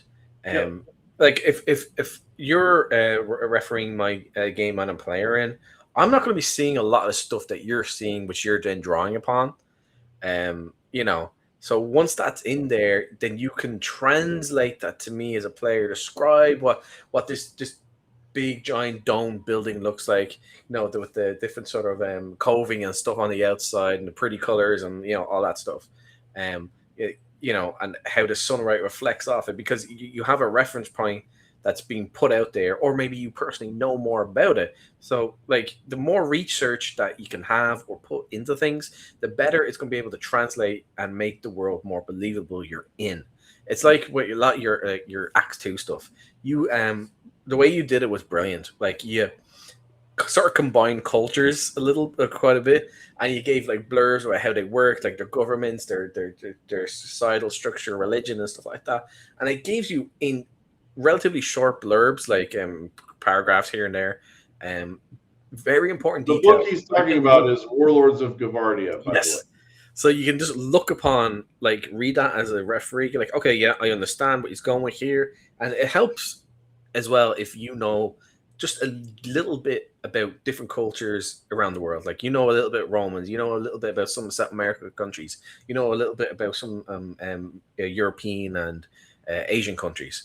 That helps to translate things across, and you understand what it is, and like, okay, I understand this word is for this type of dress they're wearing, and I can describe it better. You know, that is another way you can do it as well. There's a thing with like RPGs and settings.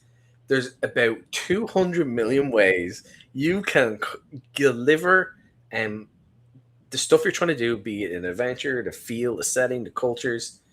But the problem is trying to figure out how to do it, because there's so many ways you can do it, and even within that, you could order different things within the book that you've already settled on, and it would make sense and work. But then sometimes you're like, well, if that bit was over here, it might make a bit more sense. But then there's stuff relating to something else further down. Like, where do you put that? Yeah. It's you're trying to make things accessible as possible, easy for people to understand and process and look up on the fly, and not overly complicate things with like when we're doing with fancy stuff, we obviously just made up words. But there's a point of where you have too many made up words describing things. You need to start not have that happen as well. Yeah, So you have to be limited. so hard. Like, I was just thinking. So I've been making some videos lately about like how you reimagine Curse of Strahd to be actually good, right?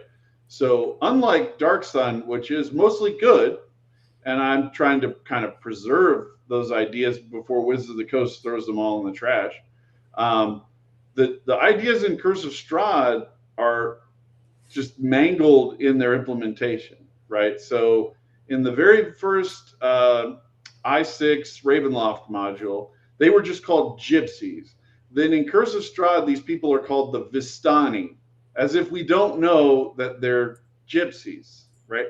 I like gypsies. They're very interesting people, lots of interesting culture, okay?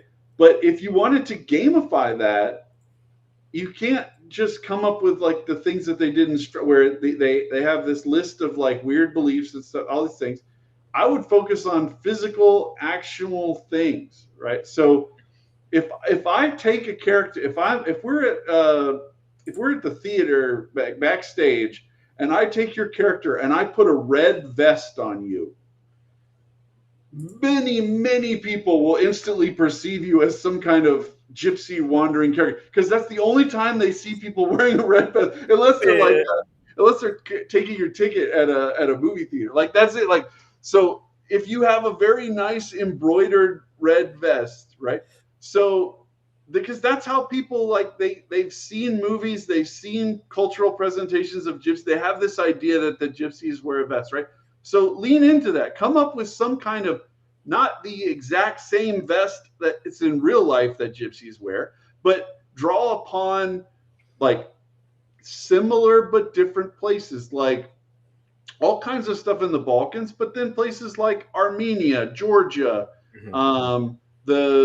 the mountains around the southern edge of the Caspian Sea, there's some name for them. It's blanking on it right now. They're very different from Armenia and Georgia, which are like right next to each other in the Caucasus, right? These places have so like draw on little things from that, and then make some kind of vest-like thing, gamify it into it, providing them some kind of benefits in the game. And if you take it away from them when they're a prisoner or something, it's like you're able to take that advantage that they have down, and they're kind of like ashamed of you having defeated them. Like if you take the knight's sword, or you take the wizard's staff or whatever, right? Like it's because there's like that evil eye ability that they gave the Vistani and Curse of Strahd. You could make it tied to like confidence of them having this kind of vest, whatever.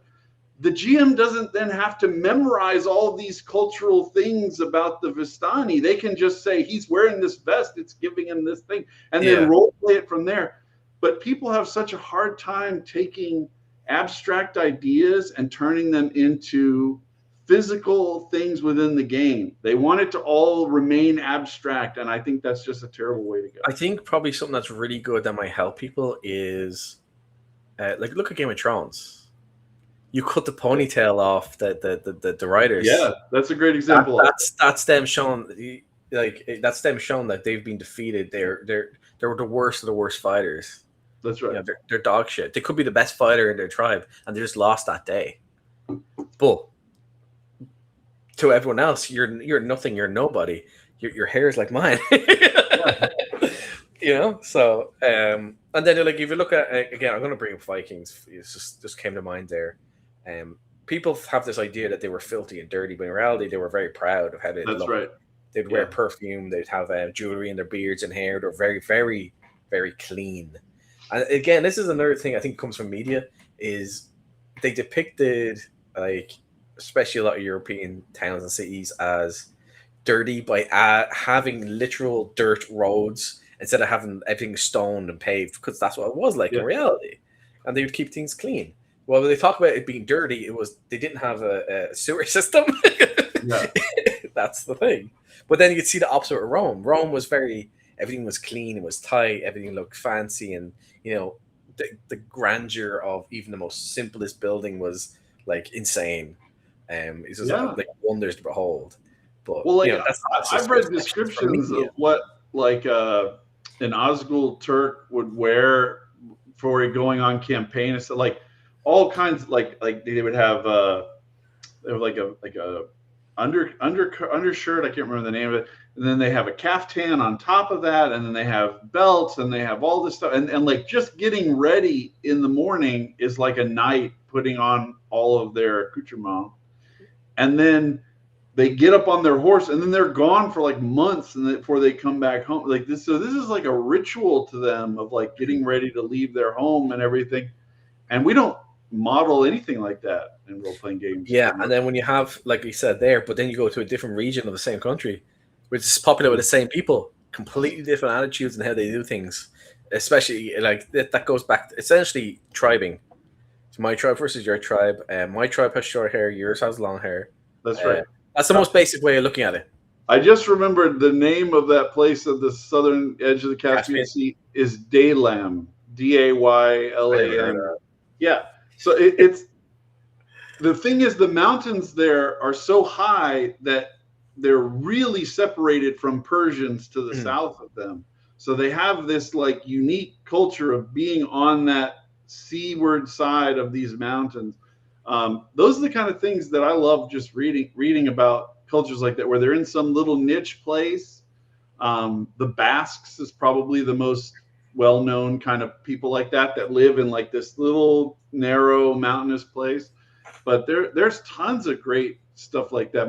Most people, when they think of like Curse of Strahd or the Balkans, and they think of like Transylvania and Serbia, and that's it. Like that's it. That's the whole place. No, but there is so we all talk like this now. Yeah, yeah. It's wild how much people don't know, or they think that they know about. Yeah, like again, I'm actually glad you brought up like Persia, because if you look at there's actually a great example for maps. So if you look at like modern day Iran, which is Persia, they're surrounded by mountains. There's a reason why no empire could ever beat them. You have to travel over mountains with wagons and trailers, and you have everything. You can't do it with tanks today. The tanks will not just mountains, desert mountains. Yes, and then within there's hiding holes, and you have underground passages and all that stuff. There's a reason why. On top of them being badass fighters who are exceptionally tough and very devoted. They've been around forever. There's a reason. But in terms of like the map for that, you could literally grab that, put it into a game setting and world, or have a region like that, and it would automatically make sense to the players because they can understand. Oh, they're basically in a fortress, a natural fortress. Yep. Yeah. So that's another thing in that Kharazim idea that I was talking about. I was actually a part of the world that I call the Dwarf Barrens, because it's a place like that where the surface level is desert mountains, super hard to get in and out of and through, and there's dwarfs living underneath, and they're just waiting for you to be dumb enough to go across, and then they'll just slaughter your caravan and take your stuff. So it's a very dangerous region with, like in Dark Sun, you have cannibal halflings. So it's like taking dwarves and just making them just malicious raiders that will just take your whatever you're going through the area.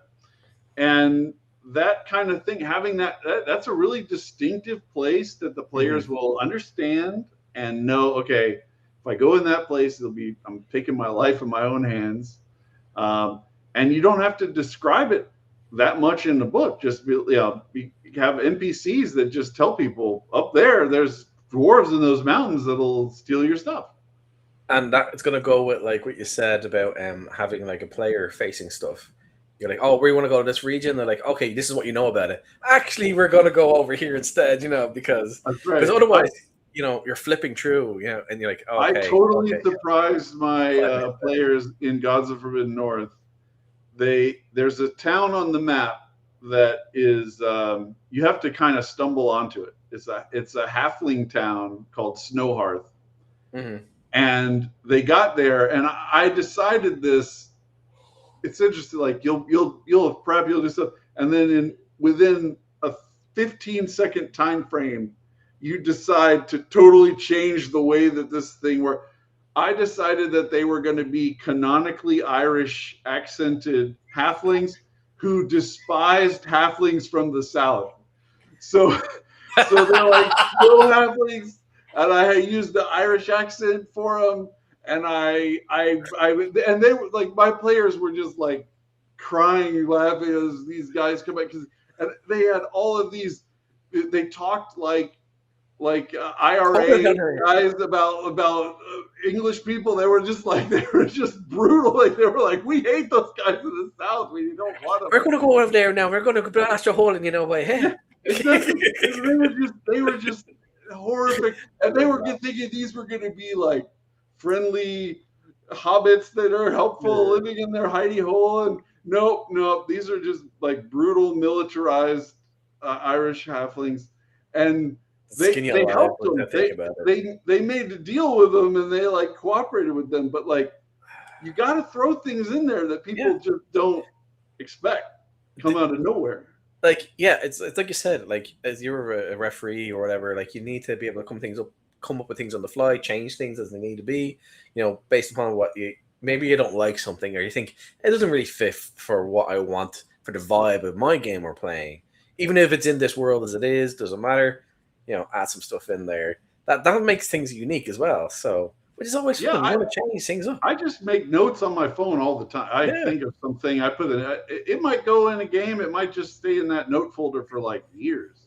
But at least it's written down rather than I forgot about it. Yeah. Dude, there we go. Oh my god, I didn't realize there's so many chats. I'm sorry, guys. Oh my god. I agree with Explora. I didn't try to create like a fake Brahm motif with Shadow Sun. You can see the cover art on the Kickstarter page. It's the guy who did it. His name is escaping me at the moment, but he did the art for the One Ring first edition.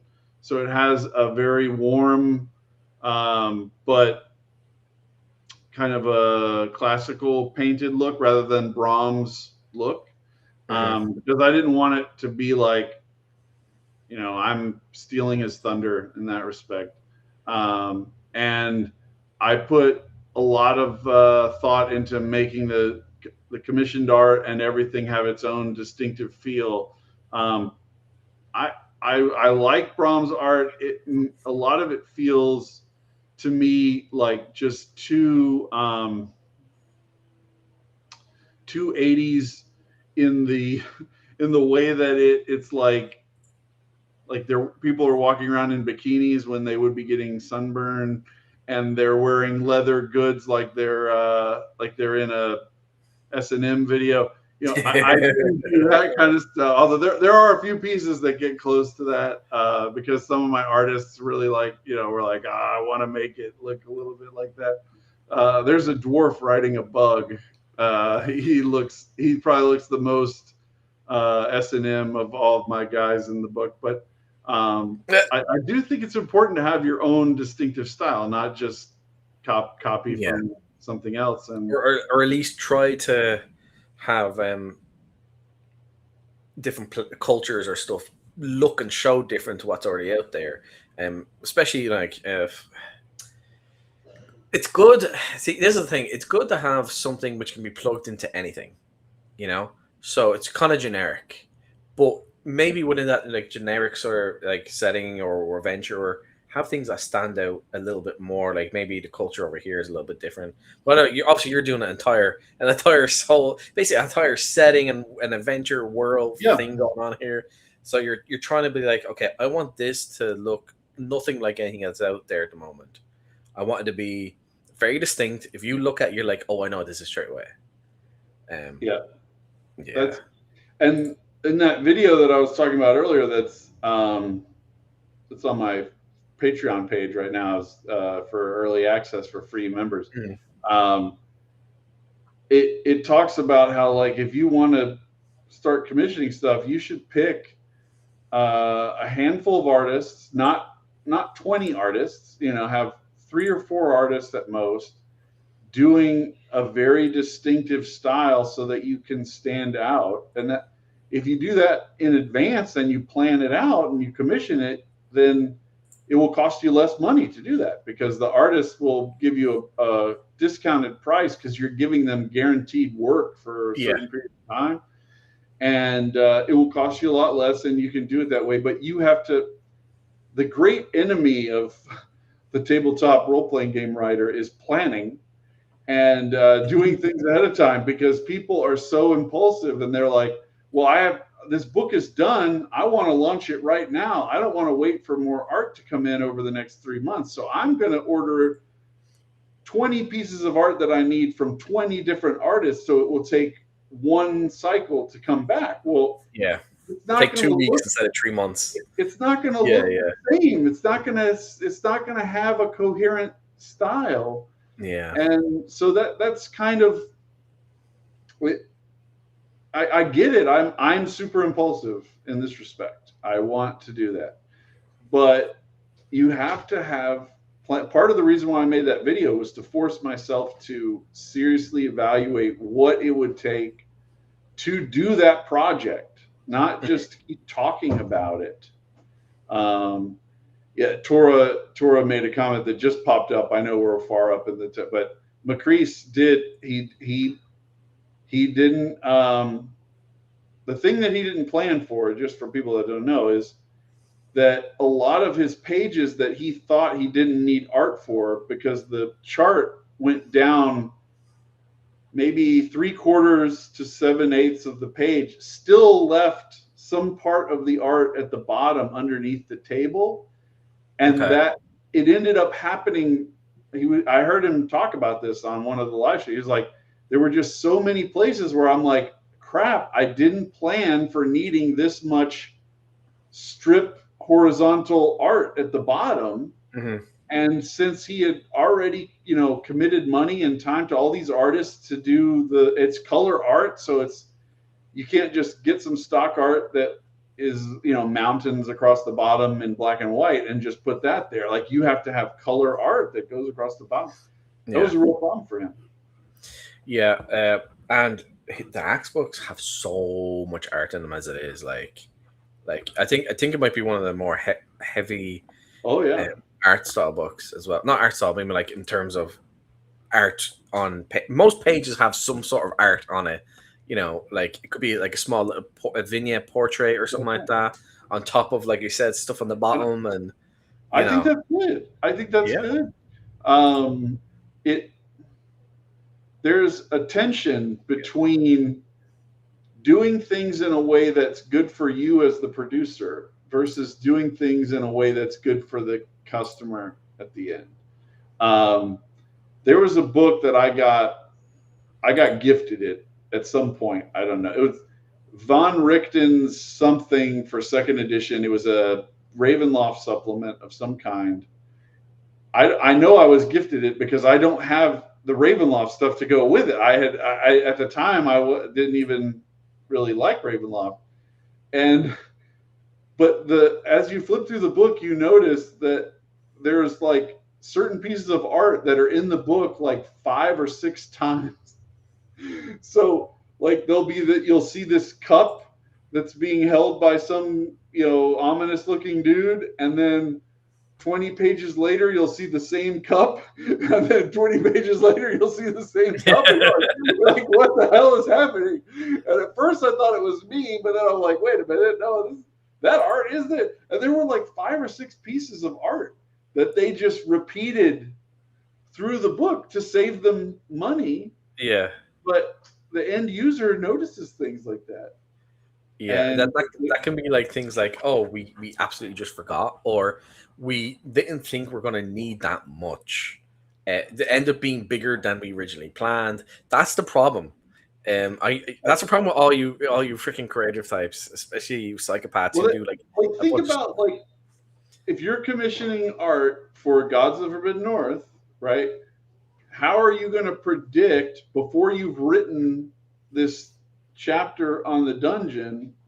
Mm-hmm. There's certain page elements that you don't know how big they are, right? So there'll be, let's say there's a room number and a description and a name, then there's a line, then there's the description. Well, you don't know how long the description of that room is going to be versus the next room. I like this comment a lot. Yeah, I was reading that there. Yeah. I'm smiling. I'm always smiling, but Yeah. So if you don't know how long that room description is going to be, you don't know how much space there's going to be underneath that room description for a piece of art or whatever. Yeah. So if you're ordering the art before you know that, then the layout artist has to squeeze things in a way that goes up and down and things don't line up. That's why I write my stuff in layout and then order the art after it's written. And that's a slower way of doing it, but yeah, it's funny because like I've talked to Rob a bunch of times. I've had him on the channel a couple of times, and we talk every now and then, general chat. And he's like, "Oh yeah, when I first started doing this, I was thinking it's going to be one book, and like I got a bunch of art ordered, which I know of certain things is absolutely going to be there." And then I kept writing, and then I kept writing, and then I kept writing. Yeah, and that's what I'm saying. You creative types, you're absolute psychopaths. And one thing I've noticed, almost all you guys, who are really really good. You work on several things at once. Now you might focus most of your attention on one thing at the specific time, but then you break things up with like a refresh or something else pops in your mind or whatever. And yeah, that's ends up causing you like, okay, yeah, oh, that's cool. I have an idea for something else. Oh, I gotta go back to this other thing, and then all of a sudden, I was originally going to do 50 pages in this book, but now it's 100. Now, this thing I didn't think of 10 minutes ago, it's now going to be 20 pages, which is going to end up being 80 because psychopathy. Yeah. Well, like, a lot of things I'm forced to write against my will. So this Curse of Strahd thing is a great example. So I made 10 videos analyzing Curse of Strahd. And one of my criticisms is that so many people declared it to be some awesome module, having never read it. Or they didn't even know what it was in. So I actually went through the whole module and broke down like why I think these things don't work together. There's a bunch of it's like a box of Legos that's full of random Legos, and the instructions don't match the Legos. Like that doesn't help you do anything. So I wrote all these criticisms of it. So then I go to North Texas. I go to North Texas this year. And I had like 7 or 8 people come up and start talking to me about how they ran Curse of Strahd and how they appreciated this or that criticism and how they wish it had been this way and this is what they did when they were running it and blah blah blah. And so then I'm like, now I'm involuntarily having all of these new thoughts about how to fix Curse of Strahd, how to make it better and all this stuff. Yeah. And so I get back home. And I'm like, I had all these discussions with people about how the map doesn't even make sense, right? And this is a big world building tip for everyone out there. If you have 2 mountains next to a lake, the lake is not going to drain uphill through the mountains. Pro tip, okay? So I was like, this map doesn't make sense. There's no, if this was here, the water would flow to the west. It would not flow south over the mountains. That's not how water works. But no. Have you ever considered fact? Shut up. So I got back home and I was like, well, if I assume certain basic things, where would the water go? How would it? And I just made a hex map of what it would look like differently, right? And I was like, okay, that'll die the demons down a little bit in my head. No, that just gave me more ideas. Like, well, this is what would go in this swamp that we just created. This would go over here on the other side of the lake now, and this would. So then I just started having more thoughts. It's something you're forced to endure. Almost like I'm trying to write one thing at a time, but the horrors persist. You know, they just keep happening. They just keep having these ideas. I can't stop that. And the biggest horrors are not even the monsters.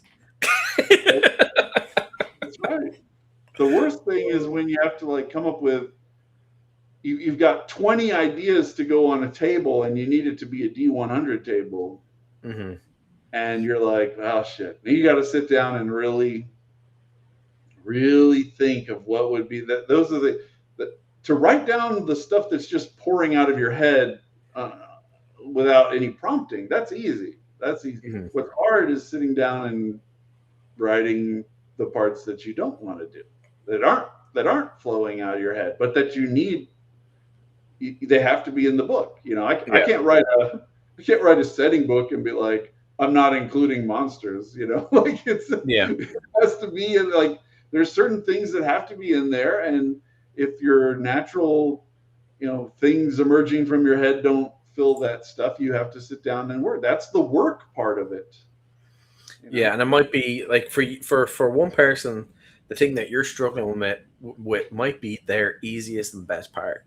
That's right. And then this also influences how what do you start off with? Do you start off with your dungeon?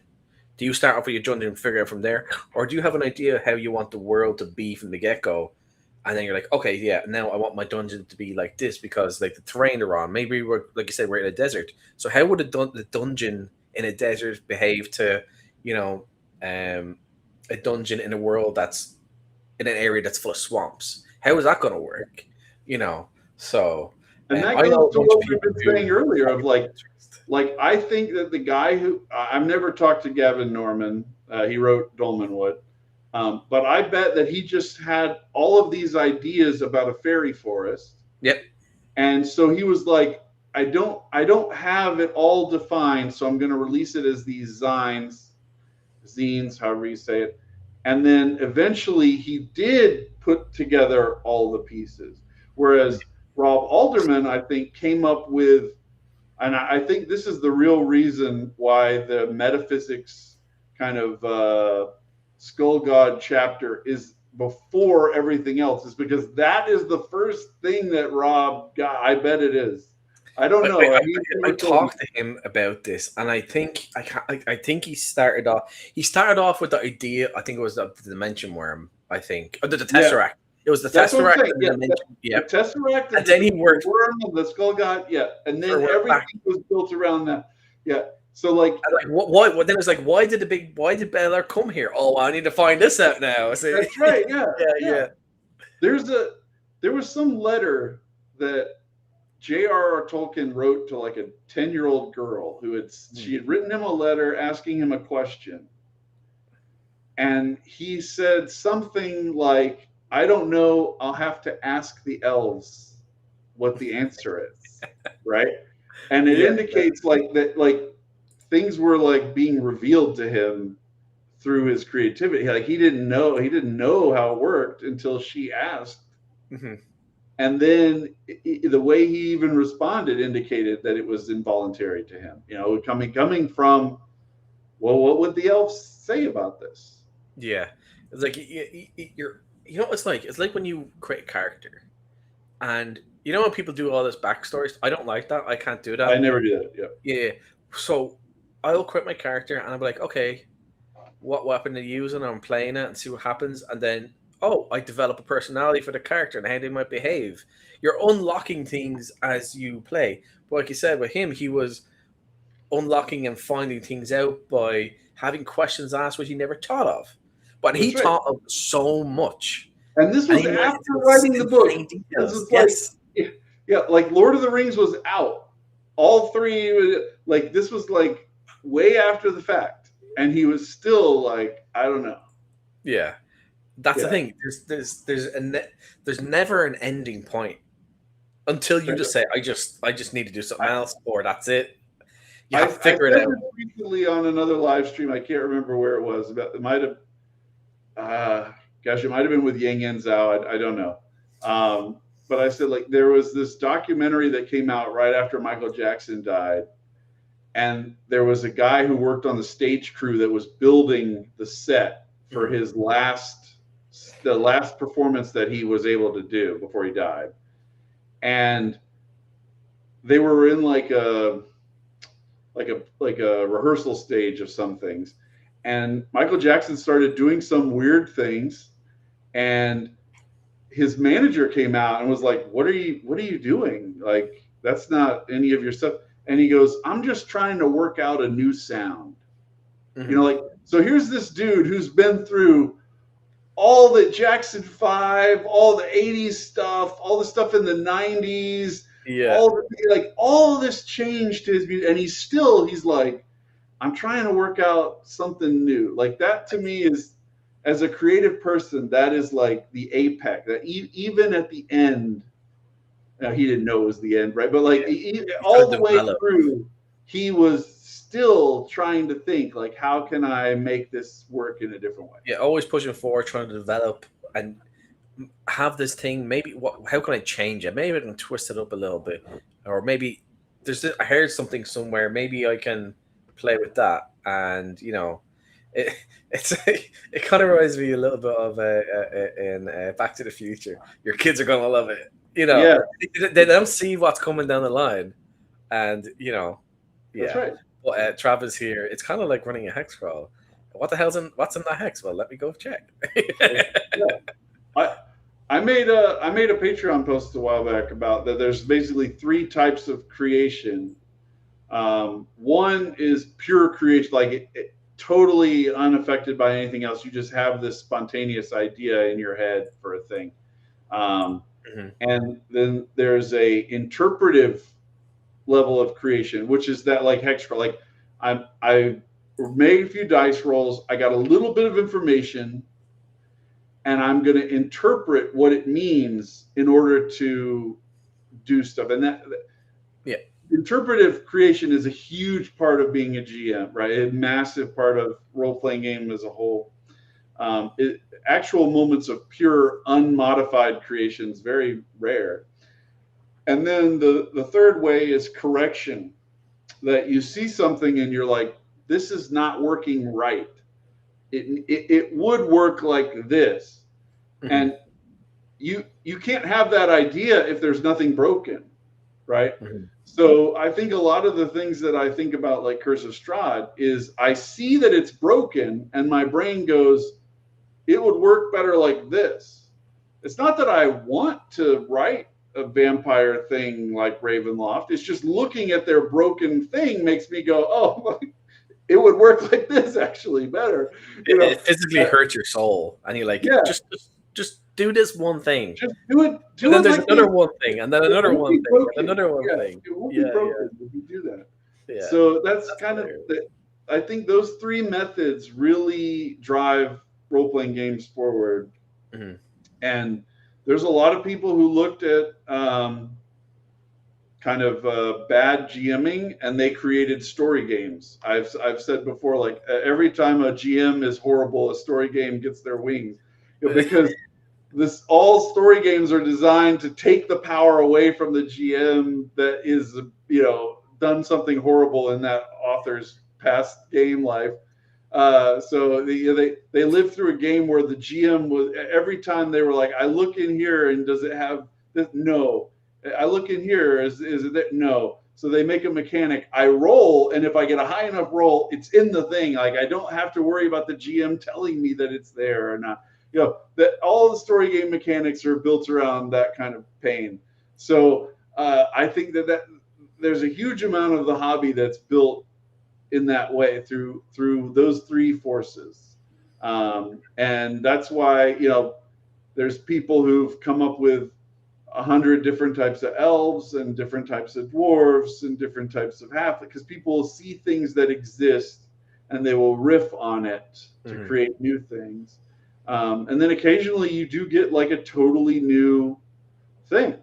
But even then, I'll pull back the curtain a little bit on Rob Alderman. If you just go to the Wikipedia page for Inuit native religion, you will see a lot of things that look a lot like the Tarngrak, right? So he definitely was inspired by those things. Oh yeah, That's good. That's great. yeah, That's yeah. how Like even people like the main religion of the Haitian Empire, like, it is literally Christianity. It's like an Orthodox Christianity. Yes. yeah, yeah. Yeah. Which no, there's nothing wrong with that at all. It's great. You're drawing upon something that's real. Which I think that probably makes it easier for like us to. Oh, I understand where he's coming from now. It's Yeah. I can like I maybe I can just read over that real quick. Okay, cool. Yeah. Oh yeah, I get this. I get what you're going for. I get the vibe. And Yeah. like half of a game is vibe. Once Well, you have a bit of detail and got the right vibe in, everyone's going to be playing out. I've actually been thinking about.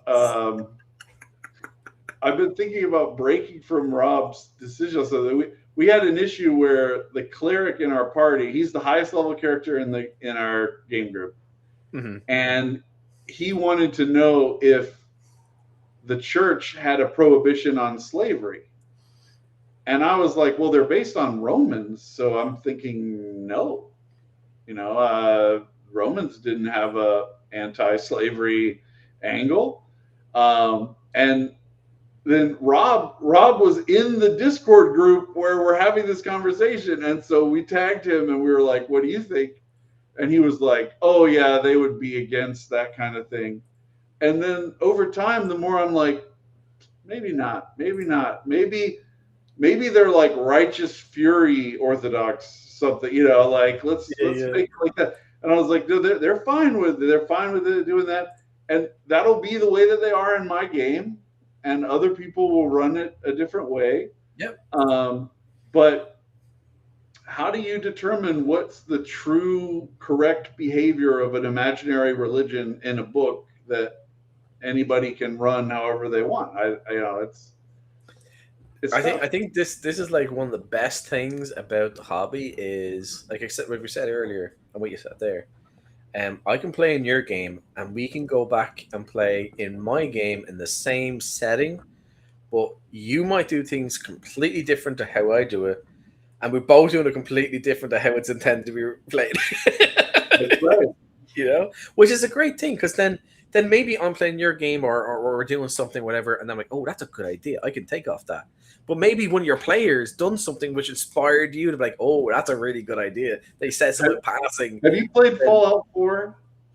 Oh, yes, I think so. Yeah, okay. There's a guy in the marketplace in Diamond City that everybody who plays Fallout 4 walks by this guy and they know. And he's trying to sell you a swada. A swada. He wants you to buy a swada. It's a baseball bat with nails put in it. And this dude, he's never seen anyone actually play baseball. So he's gathered up these artifacts of baseball, and he's determined that what happens is you're trying to run from base to base with people trying to hit you with the bats. And that's how you play baseball. And they're like, you're trying to survive your way through baseball rather than how we think of baseball. So can you imagine, like, you're the inventor of baseball and you find out that in 400 years they're playing baseball by people running and getting swatted? Oh, did we lose? We lost Kieran again. That was me. I'm sorry. That was me. Yeah, I don't know. That's happened a lot more lately. I think we have building and construction stuff going on around the area, literally across the road. So every now and then stuff like that happens. It happens more in the evenings as well. It's weird. Sorry. But that's what I'm saying. Like, it's okay to have somebody totally misinterpret what you thought. Like you wanted it to work a particular way. I've suggested that the best way to actually use the Radiant Citadel module is to make it a place you're invading with your real characters. So rather than you have an adventure where you're going around some stupid festival and not doing anything exciting, instead you're the guys who arrive to find these weak people running a festival, and you're like, I'm going to take over this whole place because these people are here. Just turn this into Acts 2.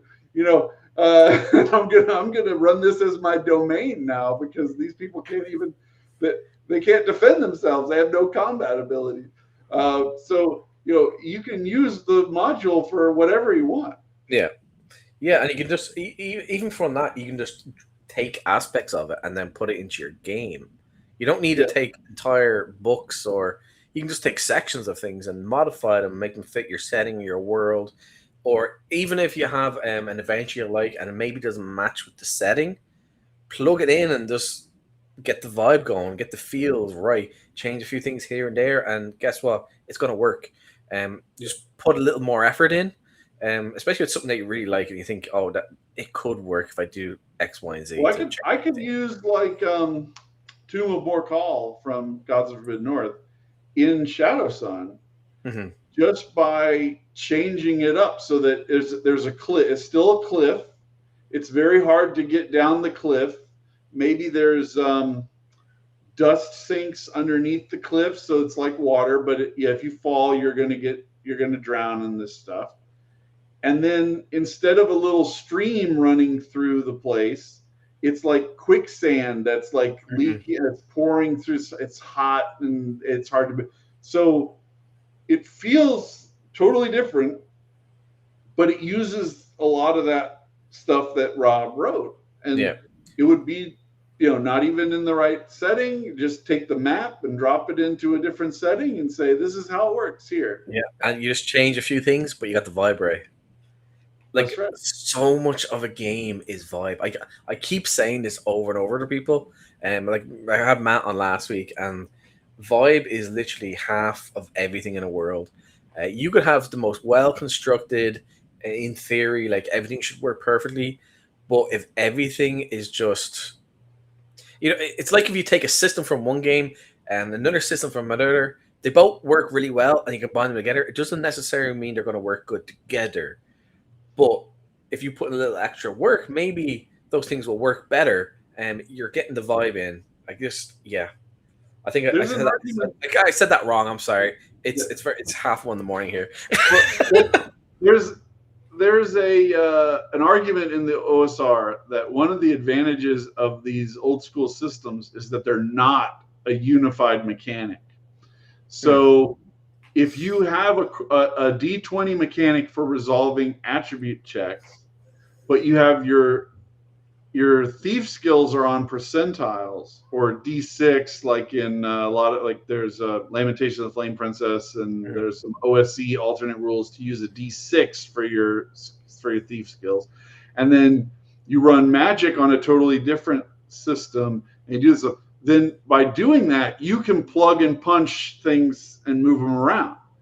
But if everything in the whole game system has to work on the same D20 resolution, then you really can't do that easily.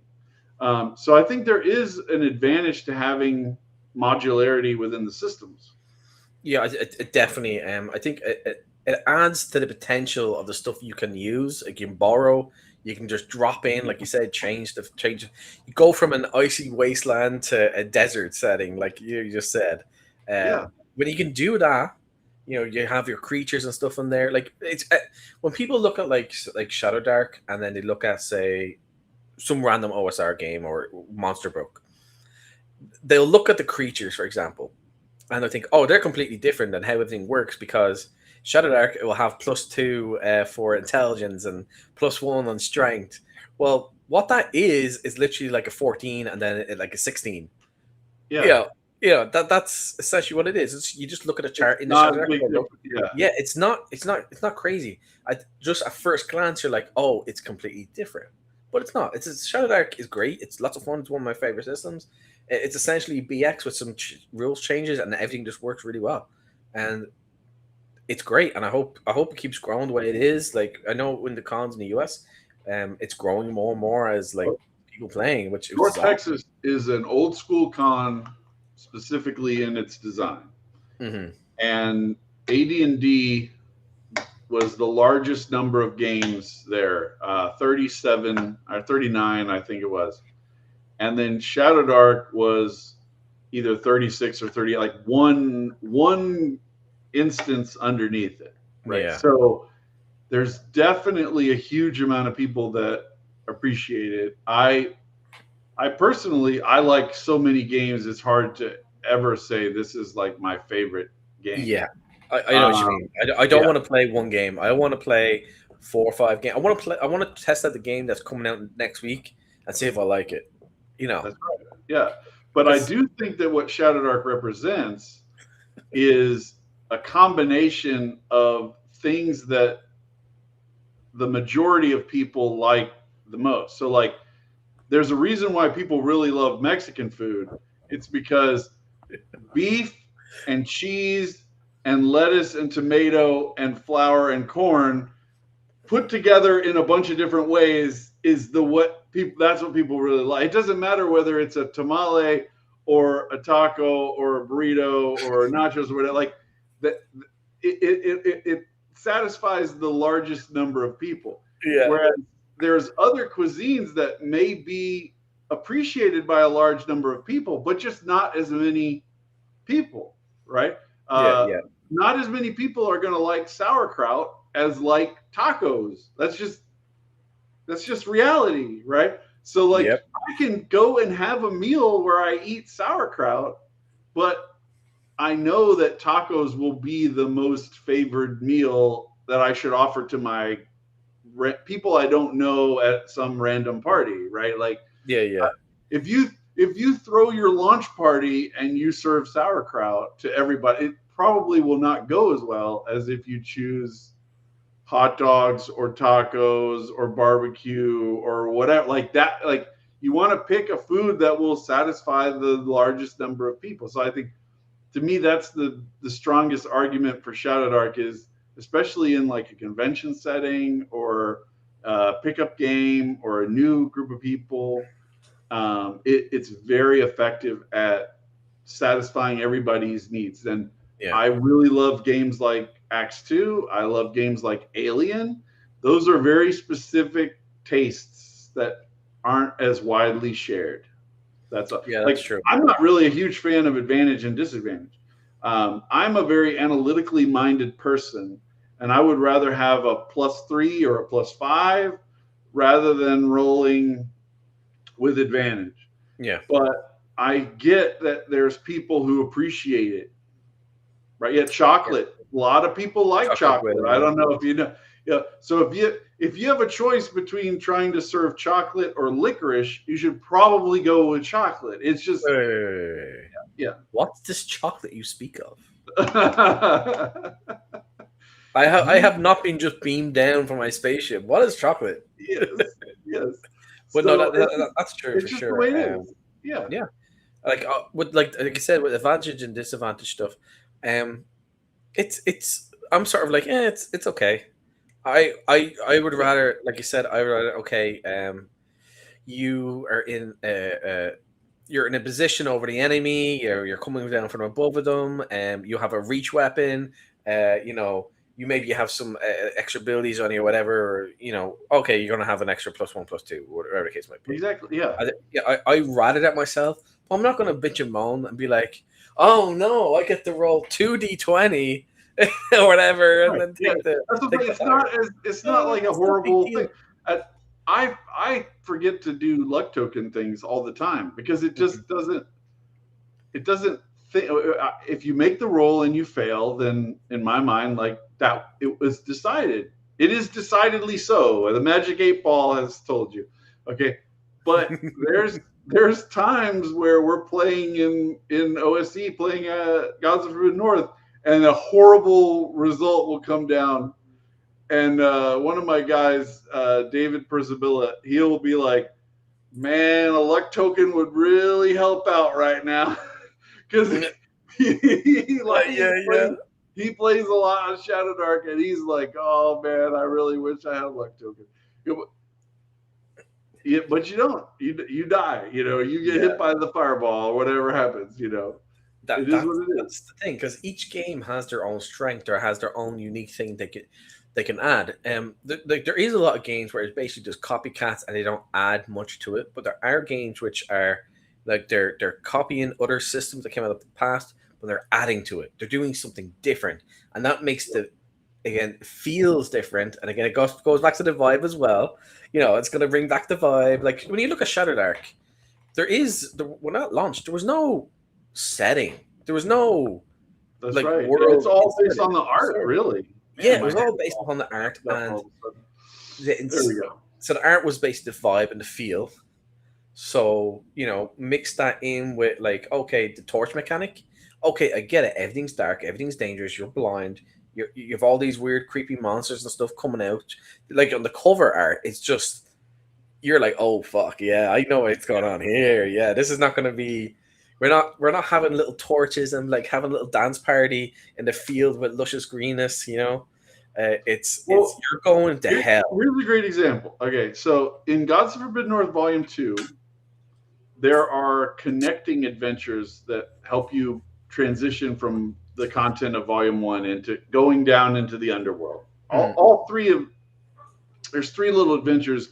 The purpose of each one, I say little adventures, I think they're like 20, 25 pages each, but Yeah, the first one's literally on like page 11 or something like yeah, that. yeah. So like you're trying to get the party to get kind of committed to going down into the underworld.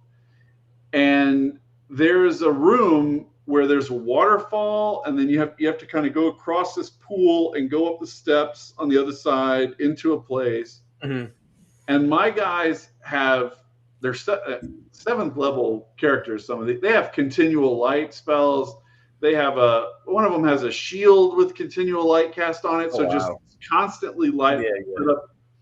If it was Shadow Dark, they would be like, "Oh my god, this waterfall could put out my torch. This Yeah. like we need to be cautious about going through this pool just from the consideration of light." Yeah. It's really a good effect. Yeah, Even at seventh level, they would still care about it. yeah. Yeah. Again, like when you have a game, like again, if it has a unique system or a couple of unique small, they don't have to be big, crazy things. It changes how you or I as a player is going to do things. How you or I as a referee are going to add creatures or monsters, and maybe what traps are going to be there based upon some of those rules, um, or systems in there. And everything influences everything. The player influences the GM. The GM will then influence what happens in the world, and it all comes in a big loop, and it just keeps feeding and feeding.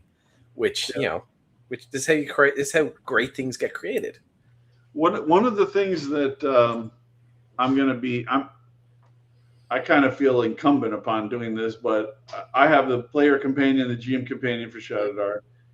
So we got Western Reaches is coming out now. So I'm working on ideas for what I could put together for Western Reaches. Now she's got a ton of new classes in there, so I don't want to try to outcompete her on classes. There's tons of classes in Western Reaches.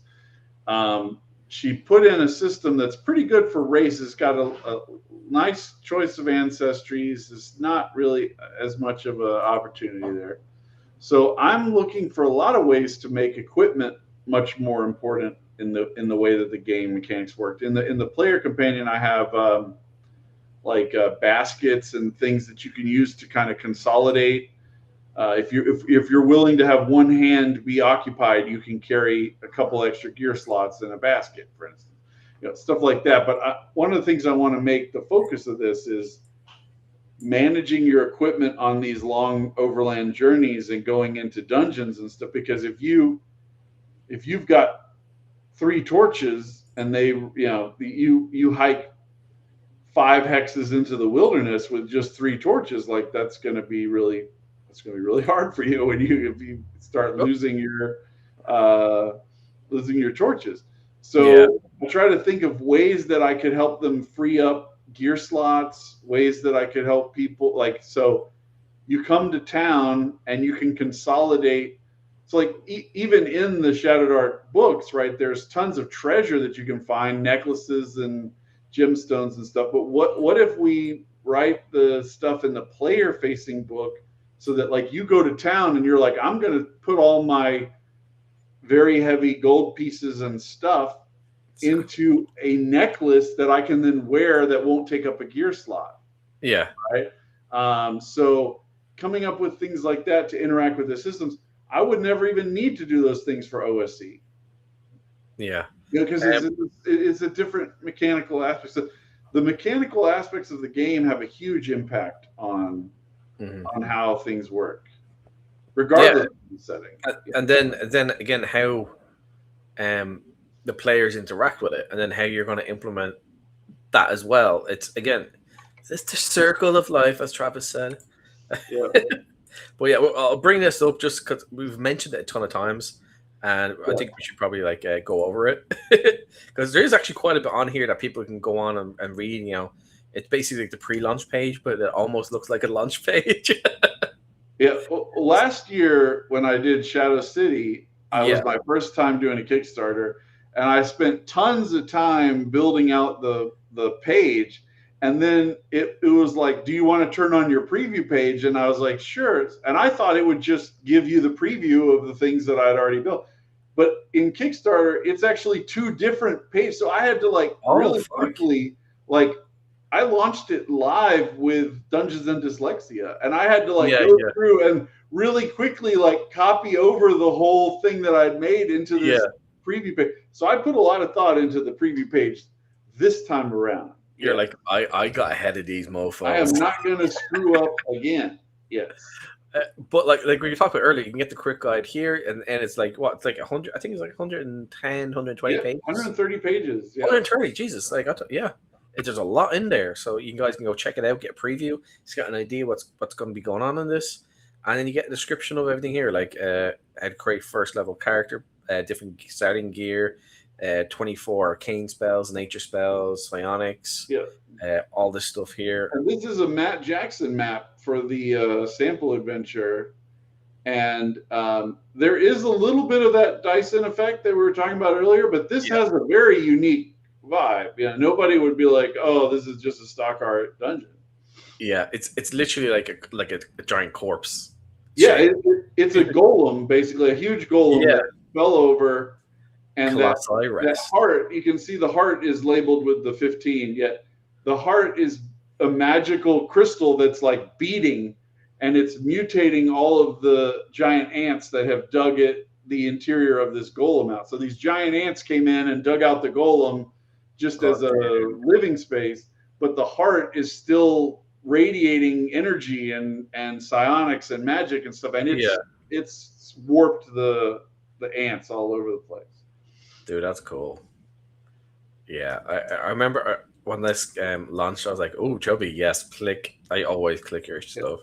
If I ever see anything come out on drive-thru, I'm like, "Yep," I'll look at it, and then I'm like, "Okay, download or a physical copy if it's there." Thank you. Well, like you can see, that's a zoomed-in version. Yeah. And this is the huge version here. Actually, I might change this. I'm still getting used to restream, so give me a minute, guys. Haha, we're still in the bottom now. That's better. There we go. That's a good position for us. Yeah. But yeah, this is that's freaking huge, dude. It is. How many hexes is that again? That's 5,760, I believe. Oh my god! How many months of travel?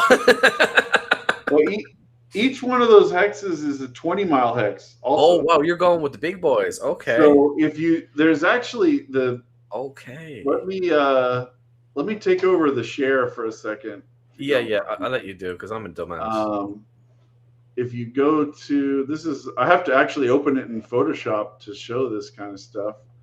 Okay, wait. Give me one second. Okay, so I'm not sharing it. Oh, dude, I'm clicking the wrong ones. So if you zoom in, I haven't finished labeling them. These are mostly labels from the original one. But if I zoom in further, you can actually see. Let me go to 100. You can see this 6-mile hexes. Yeah. Yeah. So when it goes onto onto actual print, you'll be able to see it's a very, very high DPI file. Yeah. What DPI is that? Is that like 8,000 or something? I think it's 1,200. Oh yeah, I can't remember. I'd say yes. It's 300 is like standard. 600 is considered high quality. Yeah, 1,200 is like really good photography. Yeah. Dude, I'll throw this back up. Oh, yeah, I'm still getting used to restream. I'm not good with technology. Yeah. But dude, that is a huge map. 20-mile hexes. So you're sticking with the big boy hexes because we like big boy hexes. Well, one thing is if you think about Gods of Forbidden North, like that's actually a pretty compact space. Yeah, there's a lot in there Goldenwood as is a well. Like it very doesn't. compact space. Yeah. Yeah, like you're gonna go across 3 to 4 hexes in a day, depending on like your carrying weight and stuff. You know. Yeah. To answer Rick's question in the chat, it will be written for Shouted Art, but I'm going to be doing the Kickstarter is for getting like the really nice Smithsonian flat binding. Um, the After it goes through that, it'll go to drive through with most of my other stuff as print on demand for long term because I don't want to be in the business of storing books, right? Yep. So once this is through, I am going to make an OSE conversion that will be compatible with those kind of stat blocks. But I'm not, sounds weird, I'm not popular in the OSE space. So I don't want to like hinge the Kickstarter on that success. So Oh, I get you. it'll be on all, and if it's very successful in the OSE space, then that's great. That'll encourage me for the future. But this is the plan for right now. Yeah, you can do one thing at a time and see how things go, and maybe you can expand because you're one guy. You have a day job. You do this stuff. You do all the writing.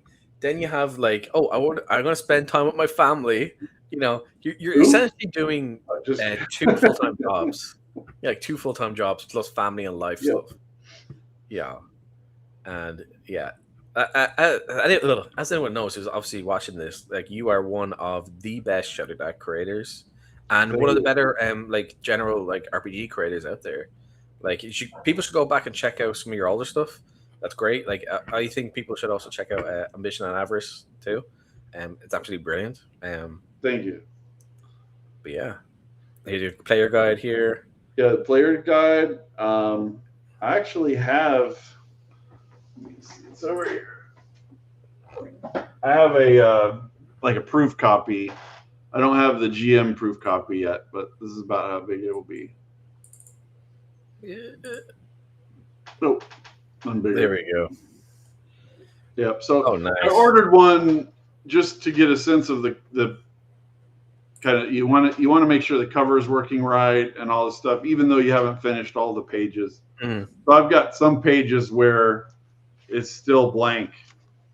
You know, like I've got the layout stuff in place, but it's just. But I ordered this ahead of time just because I was concerned about certain elements. You never know until you actually. Yeah, it's usually either for some reason the blacking or the covers are slightly ajarred. Yeah. Like for some reason the blacking isn't fully black. It's like what? Okay, let me make sure I got this. There we go. See, I'm not a complete Luddite, guys. Yeah, so those are the new 8 ancestries. I mean, they're not new; they're in the original Shadow Dark. Dude, I love how it's called a mule, and it's just a human dwarf mix. Yeah, but I guess Mule and Goliath are not in the original Shadow Sun. But these are the kind of things I can afford to do now. Commission really great artwork for it. There's more classes than there is in the original one. There's a bunch of new things all over throughout the chassis, equipment. There's a whole new system for smoking, so it's like smoking a hookah. So you can get all sorts of different substances that when you smoke, it gives you a effect for a long period of time, like a super potion. You're gonna have a what's his name? Cause I got high guy. What's his name? Playing in the background as people start. The rapper guy, yeah. To answer Tora's question in the chat, it will be Shadow Dark sized books. Mm-hmm. There'll be 2 of them, each of them about 250 to 300 pages. A bunch of bolts, mounts, heat and exhaustion rules, more downtime stuff for recover your strength and so on. Retainers and specialists. That's something that I find it. There's a few books out there that have sort of like retainers and stuff like that out there. I think Western Reaches and the player book has something to do with retainers as well. Yeah, that Shadow Dark is very lightweight, and some of the stuff out there for it's kind of iffy with that. But I'd say you'll have something really worked out quite well. Reputation, property, and land holdings. Okay, with the political Yeah. systems. Okay. So Oh, you can get a holding. It's nice. basically a way of giving the players a stake in a particular place. So like if they make a political bargain, they Yeah, can begin to have an interest in that place. Yeah. a caravan traveling system for safety in numbers, and then totems to pass XP onto your next character by honoring the ancestors. I wonder where you got one or two of those things from. Yeah, yeah. Well, that the totems is like an adaptation of the Yeah, reserve XP idea yeah. that That you that's could, a very good idea but to use. it's combined with the carousing. So basically, you pick your investment amount like you're doing carousing in Shadow Mhm. Arc. You get a modifier, you make some rolls, and you determine how good your totem is to your ancestor, and then that will give you your next character will get some bonuses. But you have to then protect the totem. You can't erect like a totem pole in a town and then just walk off and hope that it all works out. So like it invests you in the location. Yes, Afro Man. That was it. I couldn't remember. Yeah, Afro Man. Who? Cause I got high. Do, do, do. Sorry. Uh, 20 city states. So you're not having like 5 or 6 20 states. It's 20. Okay, dude. Because so the city states are going to be basically large bodies of land being controlled by a central power, Yeah, yeah, where the highest density population is.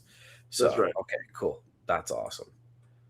A bunch of new hazards and points of interest. That's like when you have like your GM companion stuff. Uh, that that book is literally the most essential book for any GM running Shadow Dark, in my opinion. I use that with other stuff as well, just because you combine it with whatever you might have at hand, and it's just adding more and more variety, and then you can like rift off it, plus rift off it depending on like the setting you're sort of playing with, getting the vibe in there. Super Yep. cool. Yeah. Yeah, and Settlement creation. it has all that stuff that you like in the GM companion is like adapted here to Yeah. this world. Yeah. Okay, that's awesome, dude. I'm so happy because you're saying all this stuff as well. Oh yeah, we got the bug, people. Yeah.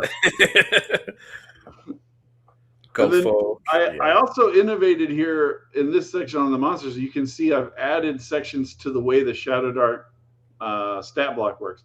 So like you have a behavior block before the stats that tells the GM more about, because like Shadow Dark monsters, the GM is assumed to already know what Yeah. Hobgoblin is or Hmm. whatever. But if you don't know what these things are, you can't roleplay them effectively. And I used a lot of humanoids. So I added those sections with like guidance on what the humanoid is like. And then I created subtypes of the Yeah. humanoid. So like a regular goat folk uses that level 2 stat block of higher, but an explorer goat folk has an extra level and extra hit points and a Hmm. better dex mod. And a trader has a better charisma mod and better reaction checks. And a warlord has better armor and psionic power. So that there's all these. So even within one type, you can add different Yeah. subtypes that make You have it. two or three different versions of that type, plus any modifications the GM might make. Okay, I'm going to add 2 extra hit dice to this creature because he's going to be the boss or whatever. Stuff like that. Yeah, That's awesome. And again, you're taking some ideas from other games and you're adjusting them and changing them to fit into this, which is great. I love doing that, um, because everything is meant to be played with everything else. So you yeah, might as well put it together and like just create something unique and different, dude. yeah. And And there's then some more there's stuff you the can check out because I know on your playlist. YouTube you created like a playlist for all the stuff relating to this, which is awesome. Yeah, But yeah, and then that's all your all. awesome works down below. Or you have to like make a case that you're not some rando person with no reputation when you're doing these Yeah, Kickstarters. that is true. Yeah. The amount of times I've seen Kickstarters and they give so little information. It's like, oh, this is an adventure. It's going to be like level 3 to 5, and you're going to be going against this thing, big monster, big bad, blah blah blah. And it's literally just a paragraph long, and then they're surprised that no one backs it. Yeah, there was a guy on here who had when I found it, it gave me a little bit of a heart attack. He like a kind of coming soon thing, and it sounded very similar to Shadow Sun. And then I went and I saw that it had been coming soon for like the past 4 years or something, and it had just been sitting there with like a paragraph of description and one piece of art, and it had just been sitting there for like 4 years with no movement forward. So I can't believe this went on for nearly 3 hours, dude. I know. Yeah, we kind of went a little off topic that we kind of decided to go on with. I told my wife I wasn't going to eat first because I was like, I'm just going to have a snack and I'll come back. And now I'm like, man, I need to get in there and get some food. It's also 2 a.m, bro. But I think this is great. Thanks again for like reaching out when we were doing this thing. This was lots of fun. Again, it went way longer than I think either of us thought. But guys, remember, check out all Chubby stuff. All the links are down in the description below. Get reminder for the Kickstarter for one of our launches. And that was awesome. I'll see you in the next one, guys. And thank you.